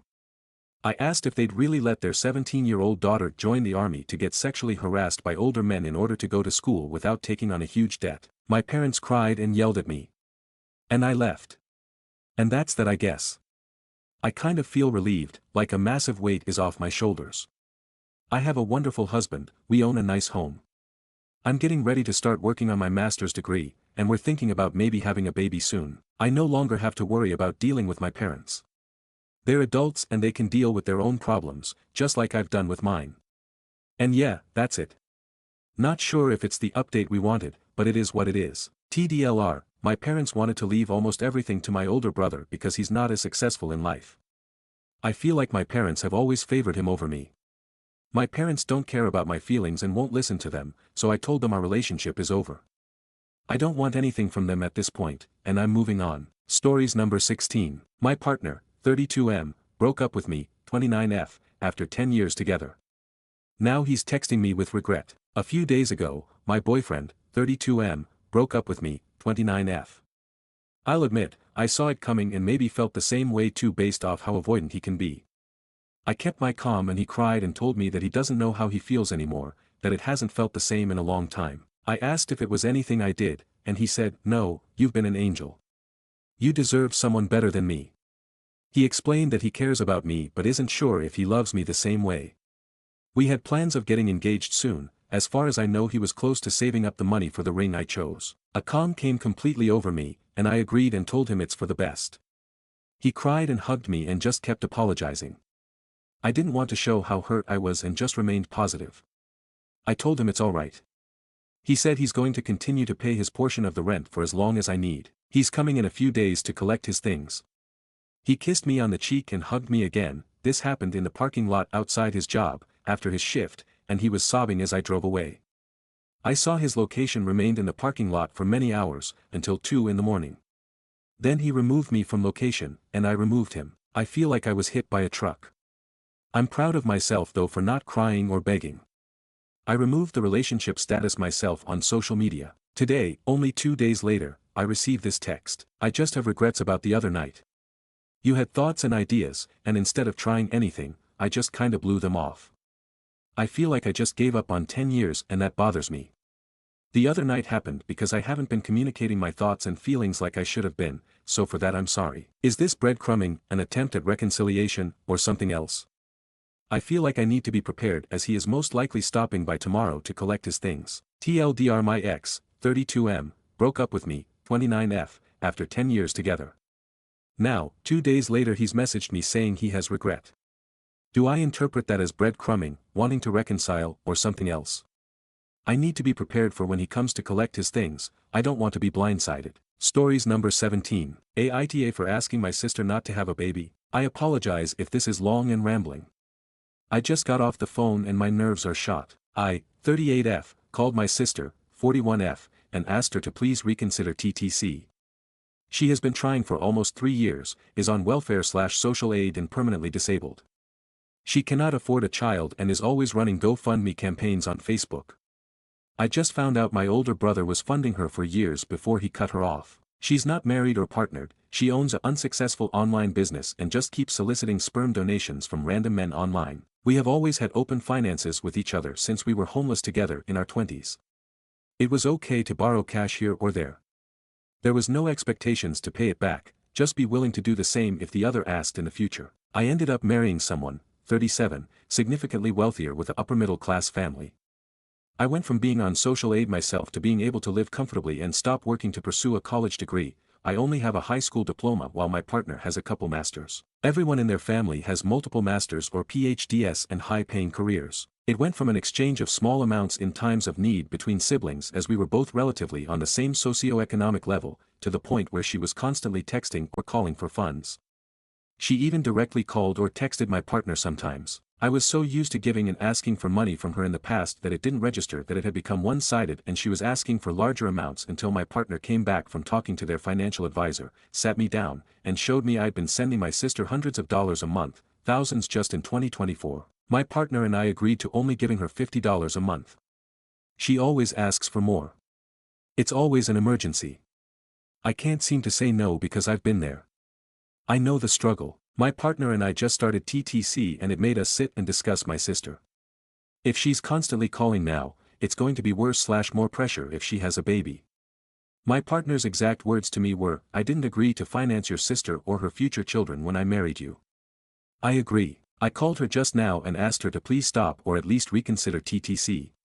I laid out how much she had asked for in the past 3 to 4 years since I got with my partner and if that was how much she asked for now, what was going to happen when she purposely became a single mother. She was jong to call me and I'd feel obligated to help and that wasn't fair to me, my partner or the baby. She got really angry with me and said she would use WIC and social aid. I told her that we both knew that didn't cover enough since we both were raised that way. She said I was looking down on her since I married up and that just because she was poor doesn't mean she shouldn't have children. She hung up the phone on me. Does this make me an asshole? Stories number 18. I want to gift my coworker whose husband lost his job some gift cards for Christmas but I'm scared it'll be rude. I'm gifting my coworker some gift cards but I'm scared it's in bad taste. Hi. This is my first post here so I'm not super sure how this works, but I need advice on a gift I got for my coworker. For some context, I recently started a new job in October and I'm still getting to know everyone. About a month after I joined the team, one of my coworkers joined us at my job and it turns out she's a returning employee. She had originally left but came back for reasons I didn't know. One day during lunch, she mentioned how she was cooking dinner so much and how she was getting kinda tired of some of the same meals over and over. Some other coworker suggested trying new recipes but she said it has to be enough to feed a pretty big family. She then mentioned that her husband recently lost his job and is in the search for a new one but he's not having the best luck. A few weeks later I asked if she was excited for Christmas, which looking back was a dumb question, and she mentioned she was worried about finances being a little tight and her kids not enjoying it as much. She's a lovely person and without revealing too much we work with kids and she's so amazing with them. I'm still in college and I went home for the holidays so I told my parents. We've been so lucky this year and we decided to get her 2 gift cards from 2 different grocery store chains at $100 each. I'm really worried she might find it offensive or that I'm looking down on her for charity, but my family and I really just want to spread the happiness and fortune we were given this year with others. My parents had financial troubles growing up and into adulthood and are so grateful they made it out. They want to help others in similar situations. I just want some advice about if I should give her this gift or not, out of fear of her not receiving it well. I don't want to talk to people IRL about this because I don't want to seem high and mighty or make it seem like I'm some saint who is doing this for the validation of others thinking I'm nice. I just need some real and honest feedback from strangers who don't know me to see if maybe I'm being overly friendly, something I have a bad habit of doing lol, I think I'm friends with everyone, or if this is a good gift. Thank you in advance, any and all advice appreciated. Update, hi all. I'm not sure how to do updates but I posted something on my page, however I know everyone might not see it. Yo, those who were worried, she liked it. I did it super casual and wasn't even there when she opened it so there would be no need for thanks or anything. I let her know it was just something small for her and her family. She did seek me out and thanked me and right now it's looking like mission accomplished. I'm so grateful to those who shared their experiences and have their input. Never give up, and I hope those around you are as kind as you are. Happy holidays. Relevant comments. Commenters 1. This is very sweet, but the suggestions to do it anonymously would make me far more uncomfortable receiving it in the workplace than knowing it was a kind act from someone who cares. Just present it as a gift you want her to have. You don't need to mention parents but if she asks, of course open up. Reply. This is what I'm concerned about. On one hand I don't want to make it seem like I'm doing this for my own moral high ground but there's a significant age gap between us. For reference, this job is usually taken by older people, but as it doesn't require a college degree and I do mainly online courses, I've decided to start working to build my resume to get into grad school, so I'm unsure if this will be embarrassing if a 21-year-old is helping her out. But then if it's anonymous, she might be really weirded out. We don't have desks and only have lockers so our kiddos can't mess with it. We're not really supposed to go into others' lockers which is what's also making me nervous. But ultimately, I just want her to know she's got support. Does this all make sense, lol? Commenters 2. This is a difficult situation to navigate. Viewing this from the other perspective. I personally think this is a kind and genuine gift. If presented with respect, I wouldn't do this in a large crowd having her open it in front of other people, possibly one-on-one and express that you and your family are doing good financially and wanted to help, and understanding her situation. I'd say what you said in the post, how you think she's a great mother who deserves a treat. Stay kind my friend. I hope you update us. Reply. This was my original plan. Just the two of us so I can explain I mean fully good intentions and so she doesn't feel pressure to be overly thankful, just something I could play off as casual. I go back to work tomorrow so hopefully we're both scheduled and I can give it to her and update y'all. Update. Okay y'all, I have an update. I thought about anonymously but since we don't have desks, only lockers cubbies, it could create like an ethics issue where I'm going through to find hers, and maybe even guess wrong. Like I said in some comments I really wanted this to be as private as possible, so what ended up happening was that she was in the playground kinda area with the kid she was watching. I was passing by with my kiddo and noticed her alone, she was blowing some bubbles for her kiddo and I was taking mine on a walk around the clinic. I mentioned I got her a small Christmas gift and if I should leave it in her locker. She told me exactly which one it was and told it was so sweet over and over. Don't worry though, our kiddos did not care about our conversation and probably won't tell anyone since they're nonverbal and really just wanted to get to their respectful activities lol. These kids love their walks and bubbles. Later on, she was leaving at 1, and I was leaving at 4:30, so when I was in the middle of a session with my kiddo, I felt some grab my shoulder and wrap an arm around me. My immediate reaction was to jump and turn around cause I thought it was a kiddo having an aggressive moment, but it was her slightly red and saying how nice and how much she appreciated it. I kept saying she was welcome and that I hope she has an amazing holidays. She said she would and squeezed my shoulder before leaving. To be clear, I left it in an envelope with a note explaining that I look up to her and this gift is not with pity but with admiration for her work ethic and dedication. I made a note so I wouldn't have to express those feelings in the middle of work so I didn't make it uncomfortable, and so she could read it later. I didn't realize she was getting off so early so she was able to read it faster than I thought. Still she seemed happy and relieved, and that's all I can ask for. For some additional context before updating this post, she has been very open about her situation, even in front of the kids and leadership. I think that's something else that drove my admiration, she wasn't embarrassed because there was no reason to be. She wasn't gonna allow herself shame and I feel like it made others respect her more. When family was struggling they didn't want to reach out making us behind on years we could have been doing better. If you're comfortable with sharing your stories with others, I say do it. If not, let this post remind you that you're not alone and that people care, even if you can't see them right now. With much love, Happy New Year, and Happy Holidays. Here, hi all. I'm here, and for some reason I can't edit the post, but I just wanted to say thank you for all your sweet comments. I just wanted to reiterate really quick that I did this for her, not for me. And most of all for those of us who wished we could have gotten help like this and for those who do need help. So if you see me like your comment complimenting me, no, I'm not doing it as an ego thing and agreeing, but thanking you for also being lovely people who see others struggling and want to help. You're all good people and I hope you know that. If not, maybe one day. And on that day, remember me lol. 'Cause I called it. Once again, happy holidays, and continue to be kind and spread love. Stories number 19. Aita for ordering food while at my in-laws' house. We've been staying with my in-laws through the holiday. During Christmas and NYE we of course ate a lot, and really overindulged. Since January 1st, they've said they want to fast, eat lighter, etc., which I completely get, and I have been joining them in this. We've been eating things like salads, prosciutto, fruit, etc. However, yesterday I was really hungry after we had soup. I told my partner that I was going to head out to the shop near to the house to pick up some ground beef and a bread roll to make a burger. We've both been sick, and he said he thought it was a bad idea to go out in the cold while recovering. I said that I was alright going, and he said I was being irresponsible about my health. I said okay, thank you, but I am still hungry and I don't want to trouble your parents to cook again, so I will order some food. He said there was plenty of food in the house, and when I told him I was just in the mood for something hearty, he asked me why I couldn't just be happy with what we have. I said that I wasn't unhappy, just hungry. He got really upset with me and said I didn't appreciate him. He also reminded me that there is a lot of packaging associated with delivery services. We try to live a low-waste lifestyle. He suggested a piece of Parmigiana, which I'm not a big fan of, or pineapple, yummy, but not satiating for me.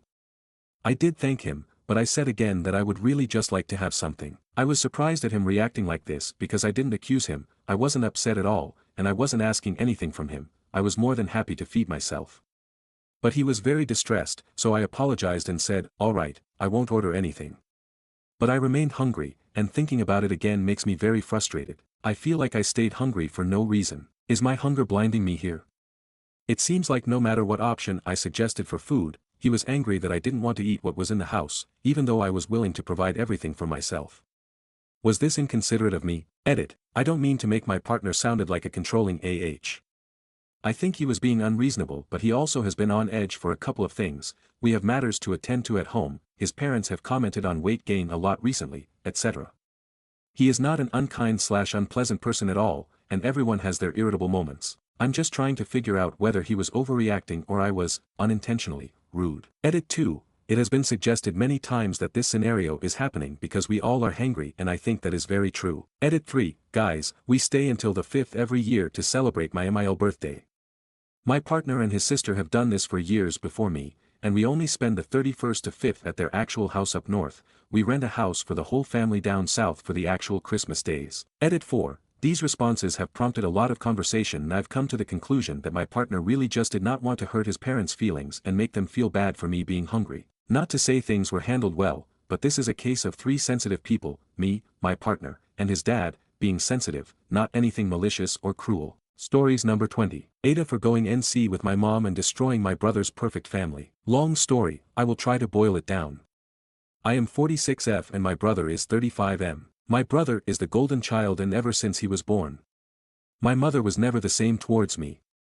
I have never held that against him as he didn't choose this role and I know he feels guilty, even though it's not his fault. And I tell him that. I practically raised my brother from the age of 6 months old to 5 years old when I moved out. I was 11 years old when I started taking care of him. Changing diapers, feeding him, bathing him and putting him to sleep. I used to take him with me to visit and play with my friends. I loved him like he was my own son and still consider him my first child. My mom has periodically been verbally abusive towards me since I was 11 years old. Screaming at me, calling me ungrateful, spoiled and untrustworthy. Although I have never been any of that, when she wasn't being abusive, she was either a loving mom or distant and neglectful.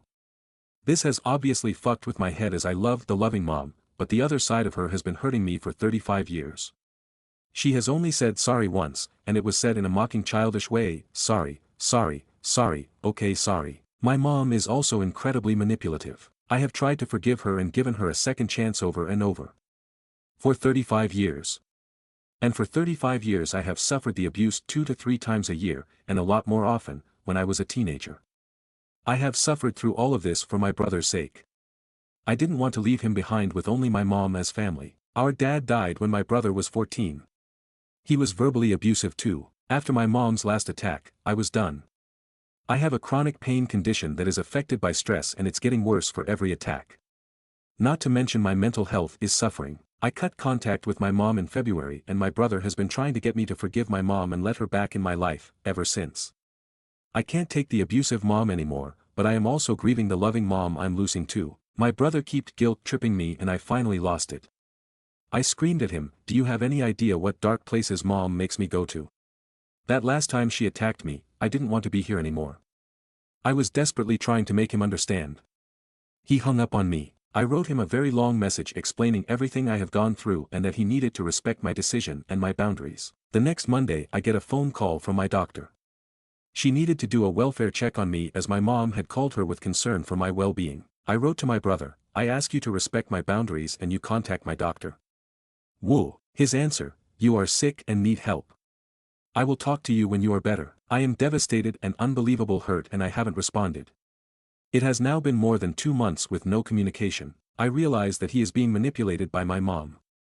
But I am still incredibly hurt. My brother and I have always been very close and this is killing me. And this is making me second guess everything. So, Reddit, Aita, relevant comments. Commenters 1, I read it as worse, that brother told the mother private information between them, then mother called police, my mom had called her with concern for my well-being. If my brother had called for welfare check, given he might have understood, I didn't want to be here anymore, as SI plea for help, that would be different. But sharing OP condition with their mother, when OP had blamed her, was the betrayal. Commenters 2, yes, my brother told my mother, and knowing my mom, she used the information to manipulate him. Saying things like, "See, I told you she is mentally ill, I think we must call her doctor and have her committed, and, I think it's best you leave her alone," would be just the thing she would say, for the sole purpose of putting a wedge between us. She has always been jealous of how close we are. But what did she expect would happen when she handed 11-year-old me my 6-month-old brother and basically said, "Here you go, take care of him. I'm going to lay in bed and read magazines and eat chocolate." Commenters 3, don't ever speak to them again. You have to block them on everything and move away if you must. You can't afford to have these people in your life, or your mental health will continue to suffer. You have to face the fact that these people don't give a fuck about you and never have. Good luck. Reply, thank you. My mom is blocked on everything, but moving away is not an option for me. And I choose to leave the door open a tiny bit for my brother, just in case he ever realizes that he's being manipulated, but I refuse to reach out to him, and if he reaches out to me, it better be with an apology. Commenters 4, OP going NC with mother and possibly by extension her brother makes sense given mother's mental abuse and her brother's unwillingness to accept OP's boundaries regarding their mother. That said, OP did mention to her brother possibly wanting to end herself after an argument with the mother. Calling for a wellness check makes sense in that situation. Reply, I don't think it makes sense asking for a wellness check from my doctor 8 months after said incidents. It was my mother who called the doctor 2 months ago after the fight with my brother. It was a brief spiraling into the dark that I was able to pull myself out of in about 20 minutes, something I have had to do after every attack since I was 11 years old. He knows this. He saw me every day for 2 weeks over the summer and could see with his own eyes that I was okay. He was trying to mend things between my mother and me then, too. When he tried to guilt-trip me 2 months ago is when I finally snapped and yelled at him to stop and respect my boundaries. That I couldn't allow my mother to push me into that darkness anymore. He then went to my mother and she contacted my doctor. Sorry if I'm not being clear. It's hard to boil it all down to a few sentences. Commenters 5, depending on the conversation he had with your DR and what the doctor disclosed about you, they broke patient confidentiality. The doctor could literally lose their license if you file a complaint with the licensing board. Honestly, if you're not already, you need therapy. It will help you to figure out how to navigate a relationship with your brother while he is still connected to your mom. It will also help you to process the grief of losing your loving mom. But just know that the abuse you have been receiving the majority of your life is what you need to escape. And is why you need to go NC. Is it possible to continue having a relationship with your brother while NC with your mom? Yes. But it will be difficult. Especially if he continues to cross boundaries. It also doesn't matter what your brother's perfect family is. Because it isn't your perfect family. Your brother is 35, he needs to let go of your mother's tit and cut the umbilical cord. ETA, I just realized that you might have said DR but that it could definitely be a therapist you were referring to, since they were doing a welfare check. I haven't heard of a medical doctor doing that haha, but everything else I've said remains the same, including the fact that they could lose their license if you file a complaint. Reply, it was my family doctor, a GP. She is also my mother's doctor. She did not disclose any information to her. She just listened to my side of the story and completely sided with me. Her sister is the golden child, so she knew right away where I was coming from. She made a note in my files not to disclose any information to my family, and I didn't even ask her to. She has a duty to check on her patients if a relative contacts her to ask her to do a wellness check. Our laws are perhaps different from the USA or UK, I'm in Europe. I have been in therapy for 3 years, and this is why I have the strength to go NC with any and everyone who is harmful to my well-being. My relationship with my brother can only be saved if he gives me a massive apology and a promise to respect my boundaries in the future. If not, he's on his own. I will not engage with him until he does. Commenters 6. Your brother is an adult now. You even said he noticed how mom treated him better and felt guilty. He very well can make his own decision and no one has to scream and fight. Just tell her she cannot treat you that way. It's been this way his whole life and all you've tried to do is help and he's not putting up with the treatment of you anymore. She can change or contact will be cut. NTAOP, hang in there. Family really sucks and no one hurts you more, especially your own parents. Reply, thank you. He has spoken up for me before on a couple of occasions. So I still have hope that he will see how much hurt he caused me and that he will apologize and respect my boundaries. I will never allow my mom back into my life as I don't believe she will ever change. That bridge is burned for me, but my brother has never hurt me like this before. I still very much want him in my life. But I will not be the one trying to reach out to him. He needs to decide if he wants me in his life and see the error of his ways. Commenters 7. NTA, that is the dynamic of the golden child. He has to take up his mother's cause over his own or yours. You think of it as manipulating him to call your doctor, but it was his choice to choose what your mother said over you because he has been conditioned to so that for his whole life. So I call this the trash taking itself out. He made the decision to cut you out of his life because you cut your mother out of your life. He can't risk losing golden child status by supporting you. It hurts for sure, but you have the opportunity to work on your mental health without your mother's awful influence, and your brother's insidious support of his mother against you, whether you have realized it or not. Reply, thank you for the support. My life has been a lot more peaceful, and my mental state is more stress-free since I went NC with my mother. It just hurts like hell losing him in the process. Aita for going NC with my mom and destroying my brother's perfect family. Update, first of all, thank you for all the support. It means a lot to me. I didn't think I would get this many responses. First, a little extra information as this is relevant. My brother lives in another country, and he visits twice a year, at summer and Christmas. I have hosted Christmas for the last 20 or so years, and he has spent nearly every Christmas with me. Something I always look forward to. He sleeps at our mom's house as she has a guest bedroom but spends hours at my place every day he's here. We celebrate Christmas on Christmas Eve in my country. My mom lives 5 minutes away by foot, so very close to my house. Now for the update, I learned that my brother came to town on the 16th from my oldest daughter. I didn't hear anything from him. I was miserable.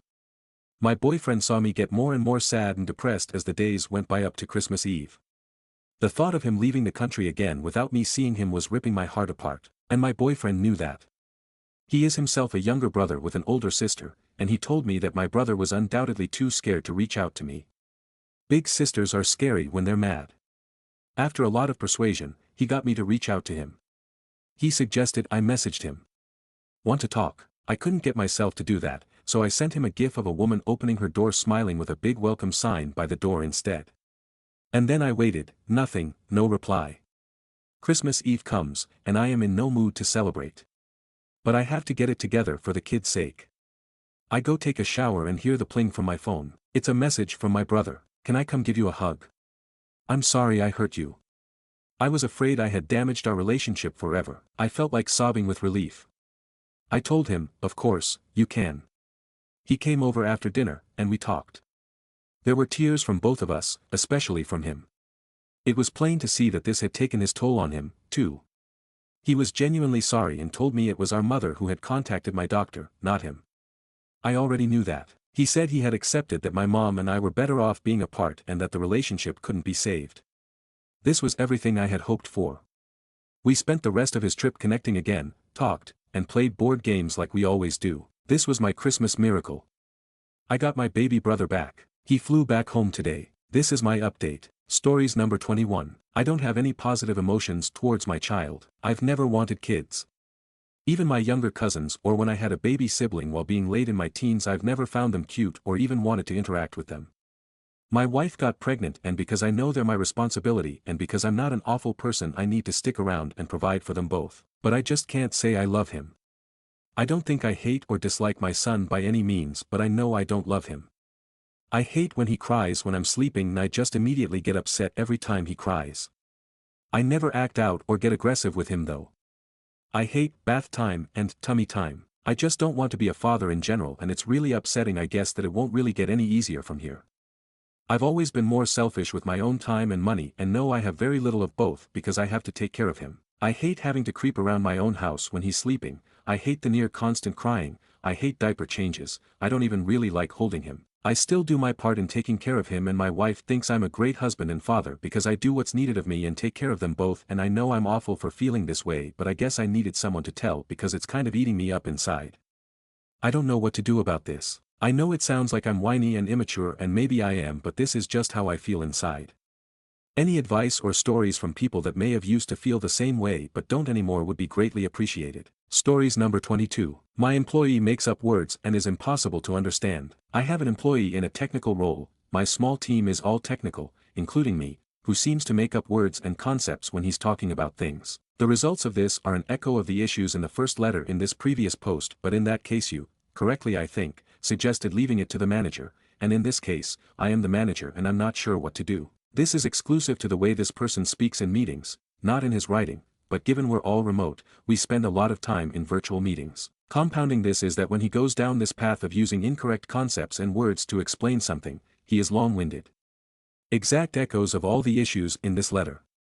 I really like your advice there and will be trying to put some of it into action. What stops me from going all in on your advice there, though, is that it's not the case that everything this long-winded employee says is accurate, correct, or even valuable, so I'm not sure about putting in the effort to help this employee succeed, grow, and advance in our organization because I'm not sure he has the skills. I feel like I have to fix the first problem, made up words and concepts, before I focus on the second problem of long-windedness. I don't know how to approach the first thing, because I struggle to understand what's being said. It takes extreme amounts of effort to determine what he's actually trying to say so that I can actually answer questions or assess situations. I've had to be direct and simply say, I don't understand what you just said because those words don't make sense to me. Can you try again? I'm not sure what to do. This isn't a second language issue. He's a native English speaker, and I'm concerned not only that he doesn't understand his job, but that he may literally lack the capacity to understand it, even with coaching. The employee is not new. He was just very junior when he started and I've been ramping him up. But I'm now concerned we've gotten to a point of technical complexity where there's suddenly a limit. The final issue is that the made-up words can often be quite fantastical, and so certain less technical people who encounter him in meetings perceive him as very smart and technical because they have no idea what he's trying to say and he's simply just a tall, straight, white man saying words loudly with authority. Can I do something to address this? Editor's note: for Allison's response, please refer to this link here. Update: I've written in and taken your advice on other topics before, and it has been helpful, but I really struggled with putting things into practice on this one. I think it's because being directly faced with what feels like genuine absurdity is somehow paralyzing to me. With other issues I've dealt with in the past, it's like we both at least knew we were starting from a point of shared understanding or difficulty, but in this one, that's not the case. You gave some good tips about how to try and ground the discussions in creating a shared understanding, but overall I took what might be the easy way out and steered toward the first part of your advice. If his work wasn't great, focus on those issues instead. And that hasn't gone much better. First though, before I go on, I remember in the comments a lot of people wanted to know examples of the words he would make up. If you've ever seen the Knives Out, Glass Onion movie and you're familiar with the vague nonsense words made up by Edward Norton's character, it's just like that. Just this morning we had a chat where he talked about needing to capacitize something, which I think meant enabling a feature of some software. There's also a lot of pronunciation nonsense. Recently plethora came out as plethora, which I guess is a mistake some people make, but it still feels like a Twilight Zone moment to me. Other misuses include repointing, which I've gathered usually means to fix. There's also a lot of getting up in relation to things that don't make sense, so real words, fake meanings, like I need to work on getting up my SQLs, which, like, perhaps that means troubleshoot a SQL query, but it's so very hard to know. I tried to focus on the work quality issues and I've never felt more weirdly gaslit in my managerial life. That term gaslighting gets thrown around a lot these days, and I don't take its use lightly, but he often just starts talking and doesn't stop and the words coming out are so disconnected from reality. I've taken a lot more to just directly telling him I have no idea what he's trying to say. I also interrupt him way more to tell him to stop talking so I can take what he's trying to outline step by step, and I'll often be really specific, like saying, stop, let me repeat what I think step 1 of XYZ is, then just tell me, yes or no. Am I correct in my understanding? It's much more direct and gruff than I have ever been with an employee and feels unnatural to me, but it has been a bit helpful. Sometimes he still just goes off into word salad but I just interrupt him again. Now, all of that said, here's the fun, sarcasm, part. Someone else in our industry somehow put together that he was working for us, and passed along a note highlighting that he's also listed as currently working at another organization in an identical role on their website. We went to HR to see what we should do and to ask if the background check had verified start and termination dates for his prior employment. And hilariously our HR person said she didn't know if we actually looked at or kept background check information, and then also told us that as long as I couldn't point to a specific degradation in performance, it was perfectly fine for an employee to have 2 full-time jobs. She encouraged us to ask him directly, which we did, and he denied it. And that denial was good enough for HR. More broadly and for other reasons, I've soured a bit on my current employer and I think 2025 might be a year to make a change. For that reason, I've given up trying to do anything substantive with this employee. He can be their problem after I, hopefully, find a new gig. That's perhaps a bad karma choice, but I have been open with my boss and HR about my struggles with managing him and haven't gotten much support, and my current strategies of verbally badgering him into spoon-feeding me updates and progress have resulted in us successfully keeping things running. So there aren't unrecoverable bad outcomes from his relative incompetence, just a ton of effort on me to keep it all together. My energy to dedicate to that effort is waning, so it's time to whip out the trusty Ask a Manager guides on job searching and freshen things up. Hopefully the next time you hear from me it will be a new and interesting problem at a new job. Stories number 23. My husband passed away yesterday. Adulating just got that much harder. I'm 37. We have one child, 9M. What can I say? I'm devastated and totally petrified. I've spent my entire grown-up life having a responsible adult to lean onto and to be a support to that person myself. I suck at being on my own, not to have someone to share a cup of tea in the morning, moan at the evening news, and to have someone who will ring just to say they love you. Sorry, but life's already hard and now I've lost love of my life and my son lost best dad in the world. Life sucks. I will try to make it work though. Edit. Massive thank you to every single one of you for your kind words and love. I feel it. Stories number 24. Am I the jerk for not letting my roommate use my emergency savings to cover her rent? I, 25F, live with my roommate Kara, 26F. We've been friends since college, and while living together has been mostly fine, Kara isn't great with money. She often splurges on things like designer clothes, eating out, and spontaneous trips, and I've always kept quiet about it because it's her life. Last week, Kara told me she's short on rent this month because of a surprise expense. When I asked what happened, she admitted she went on a weekend getaway with friends, thinking she'd be able to figure it out later. Now, later is here, and she doesn't have enough to pay her half of the rent. Kara asked if she could borrow money from me, specifically from my emergency savings. I said no. Those savings are for emergencies, unexpected car repairs, medical bills, or losing my job, not for covering her overspending. I told her she should reach out to her family or look into short-term loans. She got upset and said I was being selfish and not a real friend.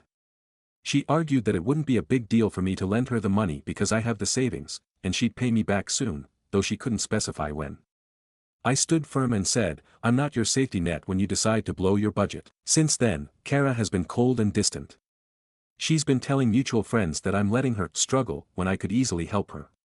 Some of them think I should have just lent her the money to avoid drama, while others agree that her poor planning isn't my responsibility. Am I the jerk? Stories number 25. Aita for laughing in my mom's face when she shared her ancestry results. I just read someone's fake post about a family fallout over some ancestry tests given as Christmas gifts, and I thought I would share a quick, and true, story of my own. This happened years ago before I went NC with my mom, but growing up she was one of those people who absolutely insisted that we had some percentage of Cherokee in our family. I can't tell you how many times I heard, your great-great, however many times, Grandma walked the trail of tears. My sister and I never really cared because the supposed percentage was so small and we did absolutely nothing to celebrate that supposed part of our heritage. My mother on the other hand loves to buy turquoise jewelry, which I don't even think is appropriate for the regions the Cherokee inhabited, but maybe I'm wrong, and would always make sure to very pointedly include her 3% Cherokee in any even vaguely relevant conversations. This was always incredibly frustrating, mostly due to the fact that she will turn right around and say stuff like Native people were properly paid off and need to stop complaining so much. She was 100% drill baby drill during that pipeline incident years ago, but I digress. When she did her ancestry test it showed no Native American blood of any kind, and she was all kinds of sad. When she shared her results with me I busted out laughing and she got upset and said I was being mean. I said I just thought it was funny that she talked about it with so much certainty for so long, but really it was the fact that she no longer had what she believed was a social shield to allow her to say whatever she wanted about Native Americans because she was one. So, was I the asshole? Stories number 26. Aita for telling my ex-wife she cannot forbid me from walking her daughter down the aisle just because I cheated on her. My ex-wife and I divorced a couple years ago. We were married for 14 years and during that time, I also developed a strong bond with her daughter. However, my ex-wife and I divorced a couple years ago after I cheated on her. I take full responsibility for it and don't really have any excuses for it. I still regret it to this day, and I know it really hurt my ex-wife a lot. I really thought this would affect my bond with my stepdaughter and I was even prepared for her to go no contact with me. However, it didn't affect my bond with her at all, and my stepdaughter said it's adult business and it doesn't change that I've been a father figure for her for more than a decade. Last month, my stepdaughter told me she was getting married next year and asked me to walk her down the aisle. I was really honored with this privilege but I asked her if her mom would be okay with it. She said her mom wasn't okay with it all, and did not even want me at wedding. I asked my stepdaughter if she was sure me being at the wedding wouldn't cause any additional drama, and my stepdaughter said she didn't care what others thought as she knew how much of a great father figure I was to her. I was really happy but also emotional, and I said sure. However, a couple days later, my ex-wife called and told me I shouldn't attend the wedding, and that no one wanted me at the wedding. I told my ex-wife to not make her daughter's wedding about her, and it didn't matter what others thought as long as the bride wanted me at the wedding. I told my ex-wife she cannot forbid me from attending her daughter's wedding just because I cheated on her. Aita. I confirms that his current girlfriend is the woman he cheated with, but he will not bring her to the wedding. Commenters tell him he isn't the asshole, but it's still a hurtful situation for the ex. Update. I have decided not to attend the wedding and walk my ex-wife's daughter down the aisle. I have read a lot of the comments which say this might severely damage the relationship of my ex-wife with her daughter, and that's the last thing I want. I called my ex-wife's daughter this morning and told her I wouldn't be able to make it to the wedding. She asked me if this was because of her mom, and I told her no, it was just that if I attended the wedding, I would be the focus of the wedding instead of the bride and the groom. She broke down in tears when I said I couldn't make it, and I really felt bad. However, I told her my girlfriend and I would take her and her husband to a fancy dinner at a Michelin star restaurant sometime after the wedding. She seemed happy with the suggestion. She then asked me if I'm marrying my girlfriend, and I told her yes. She asked if she could be my best woman at the wedding. To be honest, I was shocked with the suggestion, but I told her sure. She seemed really happy after that. That's probably my final update. Thank you everyone for the advice. Stories number 27. Am I the jerk for not letting my mother-in-law redecorate my living room? I, 29F, recently moved into a new house with my husband, 31M. We've been working hard to furnish and decorate it the way we like, modern and minimalistic. My mother-in-law, Susan, 58F, has a very different taste. She's all about bold colors, heavy curtains, and what she calls statement pieces. Last weekend, Susan came over for the first time since we finished decorating.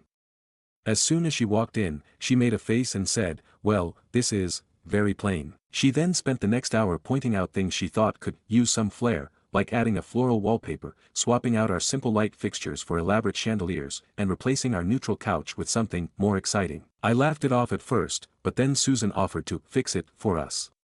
She said she'd bring over some items she had in storage and make the space pop.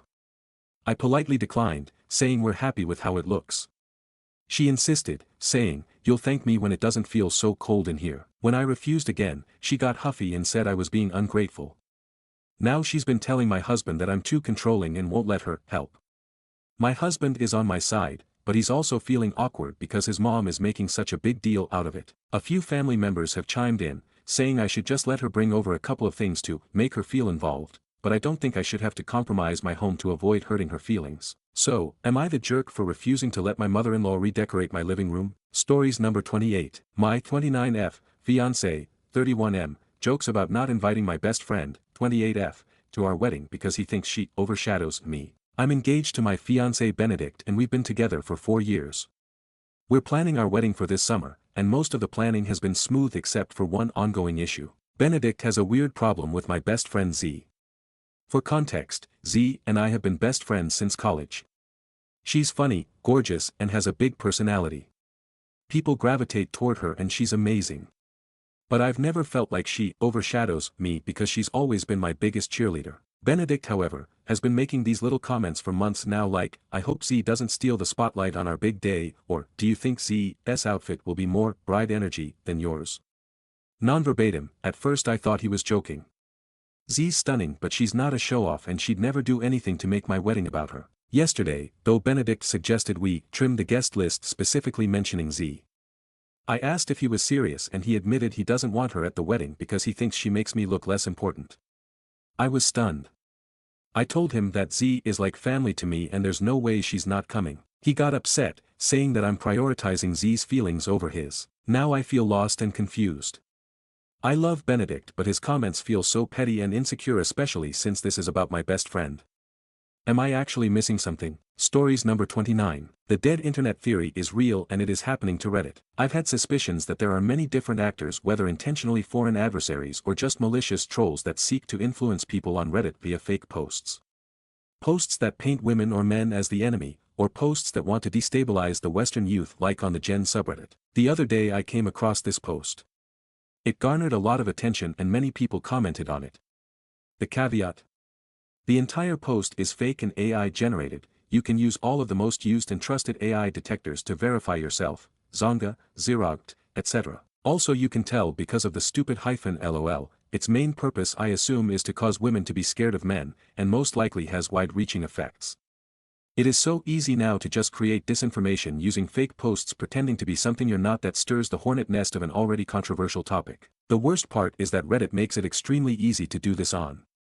Probably the easiest social media to perform this kind of malicious disinformation, as Reddit is bot-friendly and anonymous. I guarantee you there are many people that have a stake in this. Stories number 30. Aita for wanting people to wear white at my wedding. Update. My husband and I just recently celebrated our first anniversary, and I was thinking about all the dress code drama when I remembered this account and thought it would be fun to give y'all a little one-year update. After I made my original post, my husband and I decided to contact my sister and parents and have a sit-down discussion about the situation. He offered to take everyone out to eat, and we had this really long discussion about my sister and my relationship. My sister said she made a promise to herself never to let that happen again, and that if I wanted her in my life, I needed to be a normal person.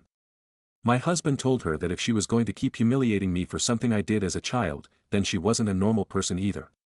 It became a bit chaotic. My dad took our side, and said my sister's taking things too far.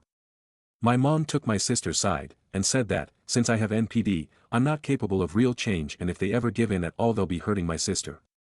It ended with my sister calling my father an enabler and threatening to cut him off. It wasn't a great dinner overall. What surprised me is my sister's husband.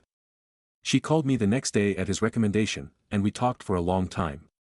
She told me that she doesn't want to feel like a side character in the My Name show, and that was how it was for all our childhoods. I told her that I feel like I'm not allowed to have meaningful relationships with any of our family, since she restricts what I say and do and we're around them. I pointed out that she controls my clothes for like every family event, and this is my wedding, and she admitted that was a good point. Eventually, she agreed to attend the wedding in a really cute black and white checkerboard dress and leave if it became too much. The wedding itself was incredible. It was the second best day of my life so far, and my sister said she was genuinely happy for me. I felt like a princess in a fairy tale the whole day, and my husband was the handsomest prince in the universe. The whole thing was under the stars, it was perfect. I could talk about it forever, but character limits. As a wedding gift, my sister told me that she was going to start letting me wear what I liked at family gatherings, and talk about my accomplishments, and talk about myself when it's just me and her a little. And she has, and it's been great. The only better gift I got that night was my husband himself. This past year has been the best of my life, and I genuinely feel so much better about life and family these days. I'm a girl mom now, and I'm so glad my daughter gets to know her aunt and cousins too. I'm even allowed to babysit for my sister sometimes. TLDR, everything really worked out, and it was a lot because this place helped me have confidence that I wasn't wrong. Thank you guys so much, and have a great new year. Stories number 31. I lie to my girlfriend basically every day and have done for a while now. My girlfriend and I have been together for over a year now. I love her dearly. I have done since the moment we started talking. She is the love of my life, and I cannot wait to keep enjoying her presence as long as I breathe. Now, where does the lie come in? Essentially, my girlfriend is currently in recovery for anorexia, and she has been doing brilliantly and I'm forever proud of her. However, she also has emetophobia, the fear of vomiting and being ill, so most days she will get in her own head about how unwell she's feeling, and convince herself she is going to be sick if she eats, so she just defaults to going without. However, around a year ago on a particularly bad day where she had gone 2 to 3 days or so without eating a single thing, I was crying trying to get her to eat, and she said she couldn't because she'd be sick. In the moment, I randomly said, "Open your mouth and say, ah," she said, "Why?" And I said, "You can physically tell if someone is going to be sick, as the uvula raises completely to avoid getting any acid residue from the stomach, sort of like a warning system for the body to anticipate throwing up." It worked. This lie I made up on the spot has worked wonders every day since then. I have no idea if what I said is even remotely true, after all I made it up. But if it's true, then good. If not, still good because it helps. My girlfriend is currently well into recovery and has been for a while.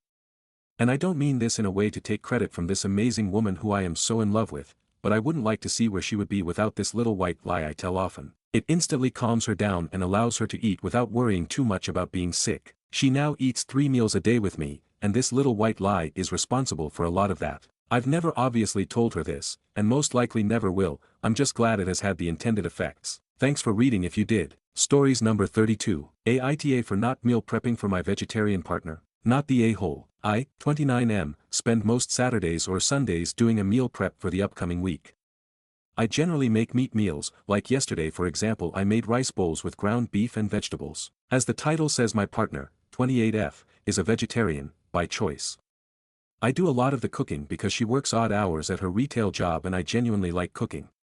Lots of times I'll make things where meat and veggies can be added or just straight up veggie meals, think chickpea bowls. The last few times I've made my meal prep my wife has commented she wished I would meal prep for her too. I will usually make extra carbs for her, rice, potatoes etc., and occasionally extra veggies, but this morning she got very angry that I had my lunches all ready for the week and she only had the extra rice I made. I told her I'm happy to make extra rice or potatoes for her, but I already spend an hour and a half making my lunches. If she wanted to eat the meals as is, with meat, she could take them, but I'm not spending another half an hour, 45 minutes cooking meals just for her. She said I could just go veggie too, but I replied I don't like soy and she doesn't like beans, so that won't happen because I always feel hungry after eating solely vegetarian meals and I am trying to lose weight by limiting snacking. She stormed out this morning and isn't responding to my texts. So my question is, am I the aholi for not making her CP8 meals? Are we just at impasse? Thank you Reddit. Edit. She finally texted back and said she thought we were a team and asked what am I going to do when the future kids go vegetarian. Am I just going to make them cook their own meals? This is turning out to be a bigger deal than I thought. Stories number 33. How do I tell my F21 boyfriend, M23, that I'm no longer a virgin? When I initially met my boyfriend I was 20 years old and still a virgin, and he knew that. I broke up with him because it was long distance and he would go a whole day without texting me once on multiple occasions and he started to feel distant. In that time, I had started seeing someone, but it was just hooking up, nothing long term. Of course that now means I'm no longer a virgin. Fast forward a couple months, my boyfriend messages me apologizing and saying he misses me and he'll make more time for me, so I give him another chance. Literally just now, we're talking and he says about meeting and wanting to make my first time special. Do I tell him I'm not a virgin anymore? And how do I break it to him? It's probably a rip off the Band-Aid moment, but I tend to overthink things and would need a direct way of saying it, so if anyone could help I'd be grateful. Stories number 34. So, what now? Not sure if I should put this under discussion or crochet rant flares, but my goodness, I am so frustrated. So to start with a little bit of background, I, 31M, was 18 when I started crocheting. I had always been subjected to creativity by my mom and family. DIY car enhancing, sewing, drawing, knitting, cross-stitching, woodworking, etc. etc. I became chronically ill at 18. Something I kind of expected, given my mom and brother have the same illness. As a pastime I had asked a neighbor to teach me how to crochet as I was in bed 24/7 and for 9 months in a row pain, sleeping, crocheting, and social media was my reality. Crocheting helped me find an online community and some I still talk to, at 31 years old. Now the issue is as followed. I always semi-jokingly told people crocheting was like therapy for me because it kept me sane and connected while isolated in my bedroom. But ever since I got to therapy and my therapist asked me why I had brought my crocheting with me in the waiting room, she was very quick to point out it was a coping mechanism of mine to feel part of society, or something bigger in general, due to my traumas, diagnoses and illness. It hit me like a ton of bricks, and I've started to realize that what she said is not just a, hey, by the way, what if, but it actually rings true. All the years of crocheting that I've done, I mostly fawned over things other people made and downgraded my own makes. I watched streams on Twitch that calmed me down and made me laugh, and if I make something, it is for someone else. Never for me. I realized I never really enjoyed the creating part, but rather the community it gives me, and it's made me feel really sour about spending so much time, money, and effort into something I don't fully, if at all, enjoy as its own thing. What should I do next? I have so many skeins of yarn, so many whips, and so many ideas of things I want to make for other people. I'd hate to throw away a commitment like that, but at the same time it's become a gnawing pain in my brain, and I don't know if I should learn to love it or just find something else. I'll definitely bring this up in my next therapy session, but I'd like to hear from you all if you've ever had a similar feeling. And if yes, how did you deal with it? Relevant comments. Commenters 1. Do you really feel like you've never enjoyed the creative process, or are you maybe just in a bit of a rut lately? I think enjoyment of the process comes and goes for most people, and with most larger projects I've worked on I definitely get to a point where I'm only working on it to get it over with. Since you said you mostly admire what other people make and not what you make yourself, if anything maybe your self-confidence is a bit low. I guess I feel a little put off by what your therapist is suggesting. It's good to do things for yourself, but it's not like bad to want to do things for others as well. I feel like there's kind of an over-selfishness that gets pushed by therapists in some cases where caring about others actually ends up getting villainized and you're told that everything you do should be for yourself. I think there ought to be a balance. I'm not sure if you feel like this is what's going on. I feel like they might be also over-analyzing, and causing you to also over-analyze a hobby you have. I mean, most people do things to keep themselves connected to society, to some extent. That's kind of a part of life unless you want to become some sort of hermit. Reply. My self-confidence has always been pretty low because while my family is creative and very open-minded, they are also very quick to tie a sense of performance and image to anything someone does.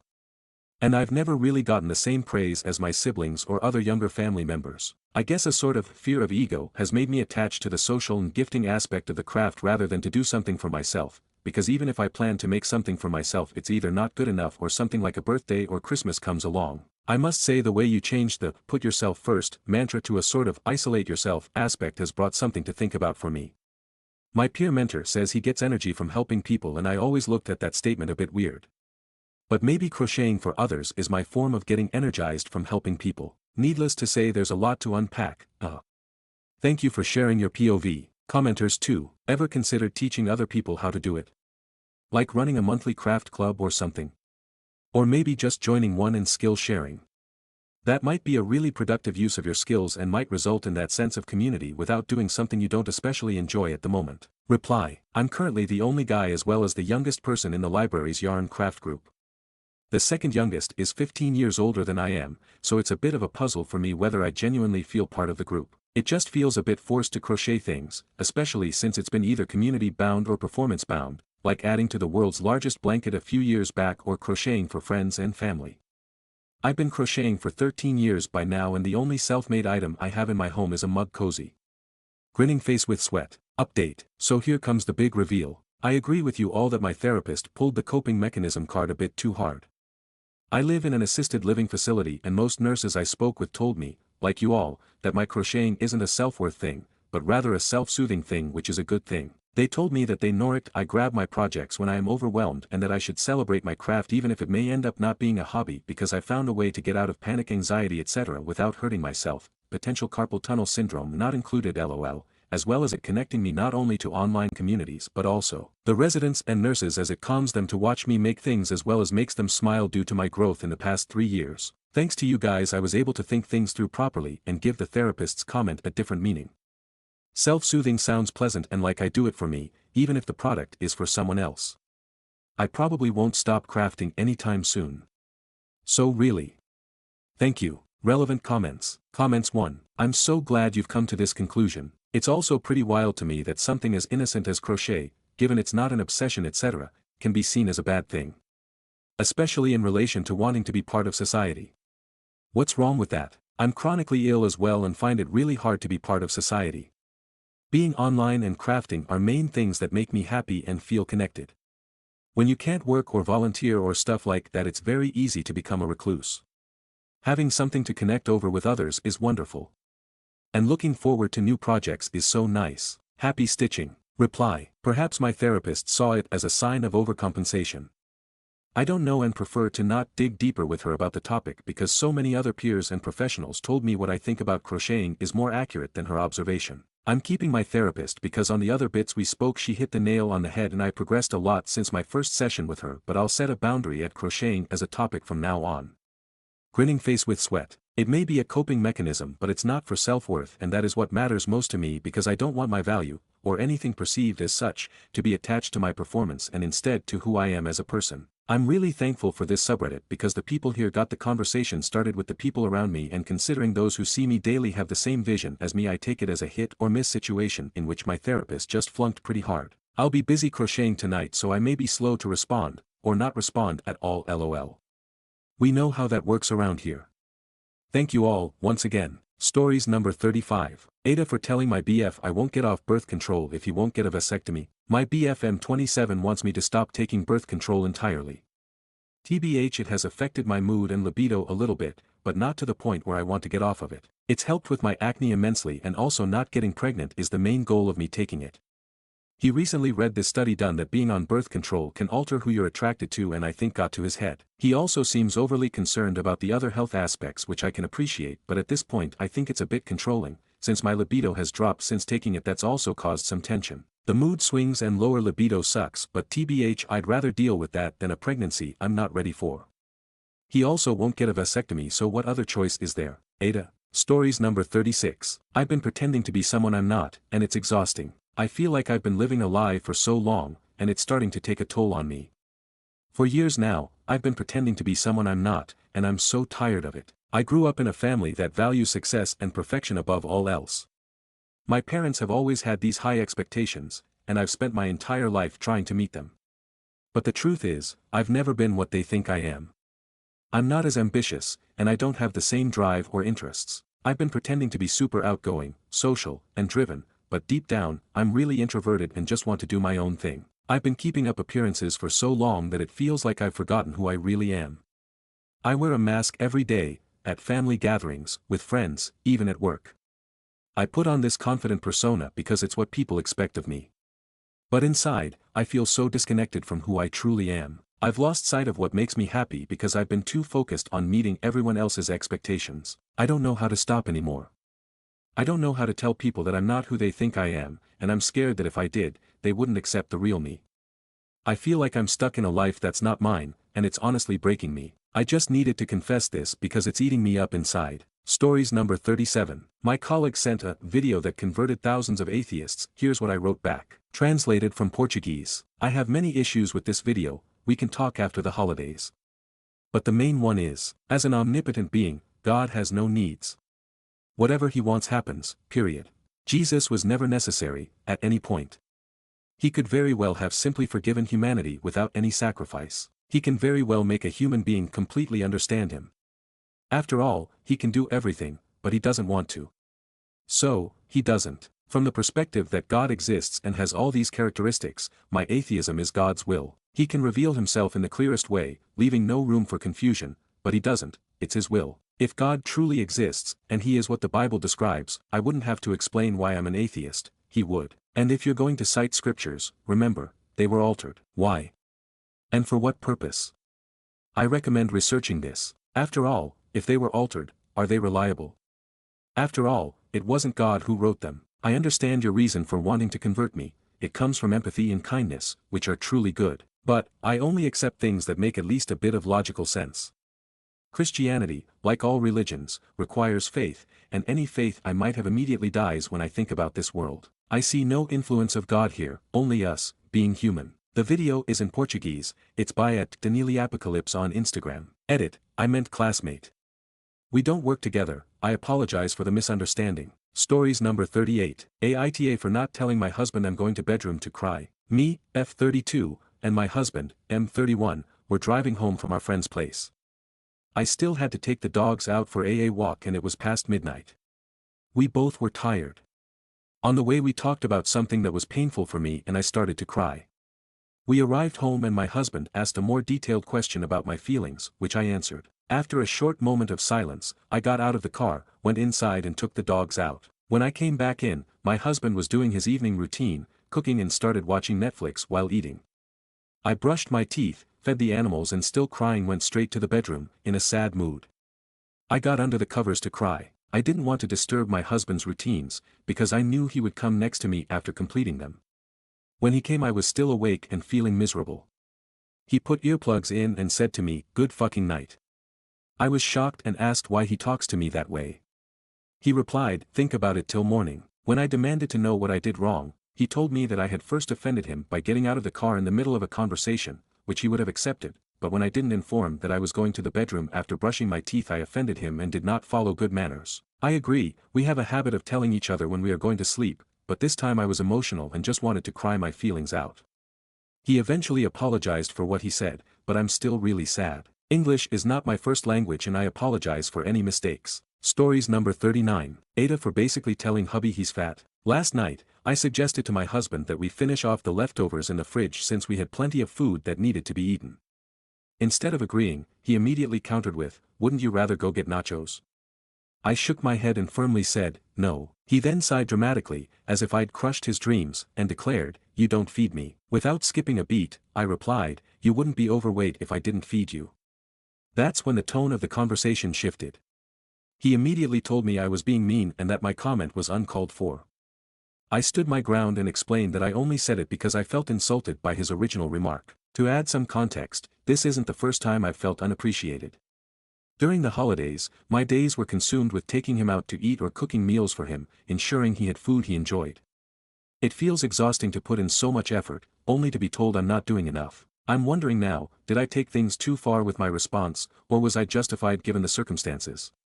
Aita. Stories number 40. AIO My husband says it was a bad joke. My husband, 45M, and I, 37F, have been together 17 years. Last night he tried to initiate intimacy and I told him I was tired, it was 2 a.m.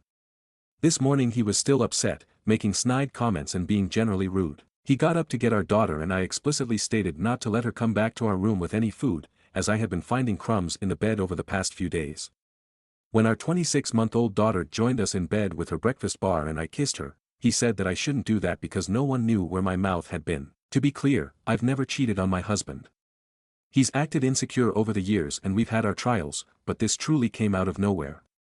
When our daughter ran to the other room, I jokingly placed a piece of leftover bar on his face and told him to hang on to it. He started poking and tickling me, trying to stick his fingers in my ears and nose, just messing with me, so I rolled over. I felt him messing with my underwear and pulling in them upward trying to give me a wedgie. It didn't bother me though so I ignored him. He then paused and it felt like he was trying harder a second time for a few seconds. Again I ignored him. Then he quickly hopped off the bed, super satisfied and said, "Yeah, that's what you get." Me thinking he was super impressed with his wedgie just nodded and said, "You sure showed me." Then he said, "Don't let our baby eat that." What? I checked my underwear and he had mashed the bar and I'm assuming attempted to violate me with it based on its level of insertion. I've told him he was completely out of line and that this was next level. He said I was right and apologized. But the more I think about it the more disgusted and concerned I am. My husband says I'm hyping myself up by continuing to think about it and I should just let it go. AIO. Stories number 41. I caught my dad cheating on my mom. I've caught my dad cheating on my mom. He was going to the massage parlors. I found the texts of him setting up the appointments. I confronted him, he said he would stop. Today I caught him again. And I told him either he has to tell my mom or I will. I was just trying to scare him and I didn't actually think he'd do it but he did. They are now getting divorced. I just ruined my life and split my family apart. This is the third chance I gave him. I tried to keep it in and hoped that he stopped but he didn't. Now I feel responsible for ruining it and wish I would have not said anything. He said the bedroom has been dead for 10 plus years and that's why he's been doing it. I really tried and I warned him the next time he'd do it I'd tell my mom. I guess I just never expected him to actually tell her and now I feel guilty and carry the weight of ruining everything. They've been married for 30 years. Update for added context, I'm his 24 years old son and only child. Have a degree and a high-paying career. I never went through my father's phone. I happened to be beside him when he received a call from someone very late at night and he appeared distraught. He confessed he was being sextorted and came clean about the escorts. He asked me for help and I took care of the sextortion that was happening to him and again did not say anything to my mother. This was his first chance that I gave him out of 4. After this we both communicated and came to an agreement where he promised he wouldn't do it again and it happened on 4 more occasions where he was caught with escorts but that was only the amount of times he was caught. This had long been going on. I gave him multiple opportunities and I even helped him figure it out and gave my advice and heard him out and had sympathy. But I reached my breaking point and felt betrayed after he promised me in tears crying not to tell my mom and that he was done. And I warned him again that if he did it either I would confess to my mother or he would. My father taught me that as a man all you have is your word. And he broke his word to me. This story is much more complex than I have made written it. I saved details for the protection of my family but thought I'd clear the air as I am not a nosy son. And I repeat only found out because of a phone call he reviewed in front of me. Stories number 42. I forced my ex-fiancée to terminate her pregnancy and threatened her life after she cheated. It's been over 10 years since this incident, and that's the only reason I feel comfortable typing it out now. This is the worst thing I have ever done in my life, and it's not even a close call. When I was 25 and my ex-fiancée was 23, I found out that she had cheated on me shortly after we had discovered she was pregnant. I was tipped off by a coworker of hers who was my buddy and he informed me that while I was on a several-week trip to Central America where I went to go see my father with cancer, there were several days where my fiancé went back home with a male coworker. I confronted my fiancé, and she denied, and denied. I demanded to see her phone and after much pushing, she tearfully handed it to me which confirmed that for a few months she had hooked up with a coworker of hers. She tried to say that we'd work through it, and that she's sorry, but something holding me together as a decent human being broke resulting in my following actions. I said we could work through it, but she needed to acquiesce to all my demands if she had any hope of salvaging what she had with me. I first told her she needed to quit her job immediately and text the coworker that he's shit and she wanted nothing to do with him anymore. She initially protested, but I put on the waterworks and said I would never trust her at that place of work ever again. She did as I asked and quit over text with her manager and sent a nasty text to her coworker and blocked him in front of me. Then I demanded she terminate the pregnancy. She balked since we had agreed we were keeping the baby, but I said that I didn't know if I was the father, and I don't trust her right now, much less want to rebuild a relationship with her while raising a kid. She begged and pleaded, but I told her that I was so hurt that if she decided to keep it, I would throw her out and she'd be a single mom while I disappeared from her life without a trace. It took a lot of pressuring and convincing, up to her begging me in tears in the parking lot outside the clinic, but she eventually got prescribed the abortifacients and terminated the pregnancy. She seemed hollow and broken afterwards. Chances are, that kid was almost 100% mine, but I didn't want any permanent link to her. Finally, one day while she was out I packed her stuff in the back of my car. When she came back I told her to get in, and I needed to take her to grab some dinner. She obliged and I drove her to the next town over and pulled up in front of her parents' house. I got out and started throwing the garbage bags of her stuff onto the lawn. She started yelling asking what I was doing. I told her we're over and that she's staying here now. She said that we could work it out, but what I'm doing is illegal.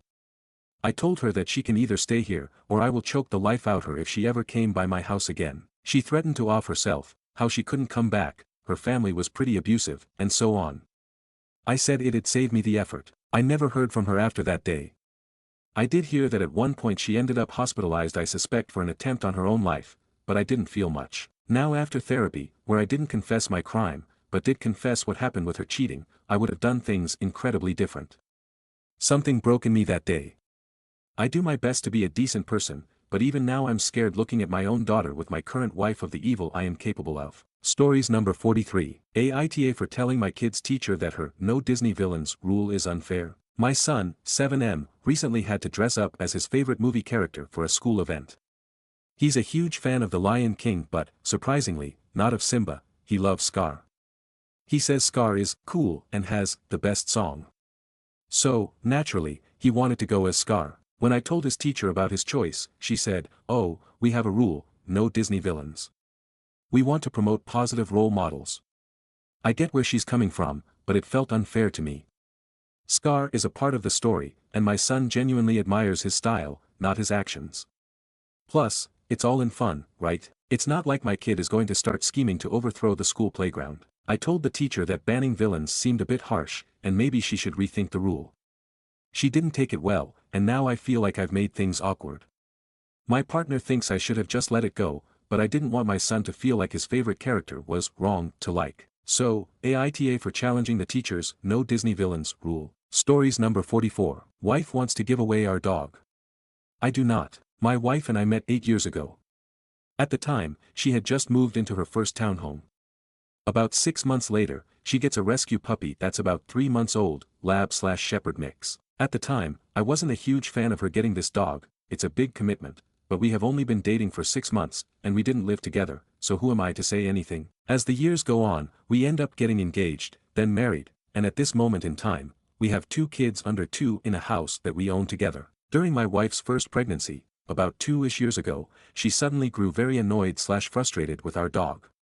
Our dog is very friendly, very loving, cuddly, doesn't bark, is great gentle around other dogs, kids, etc. However, our dog is a massive shedder, and my wife is a bit of a clean freak. There is dog hair everywhere, every day, no matter how often we vacuum/clean.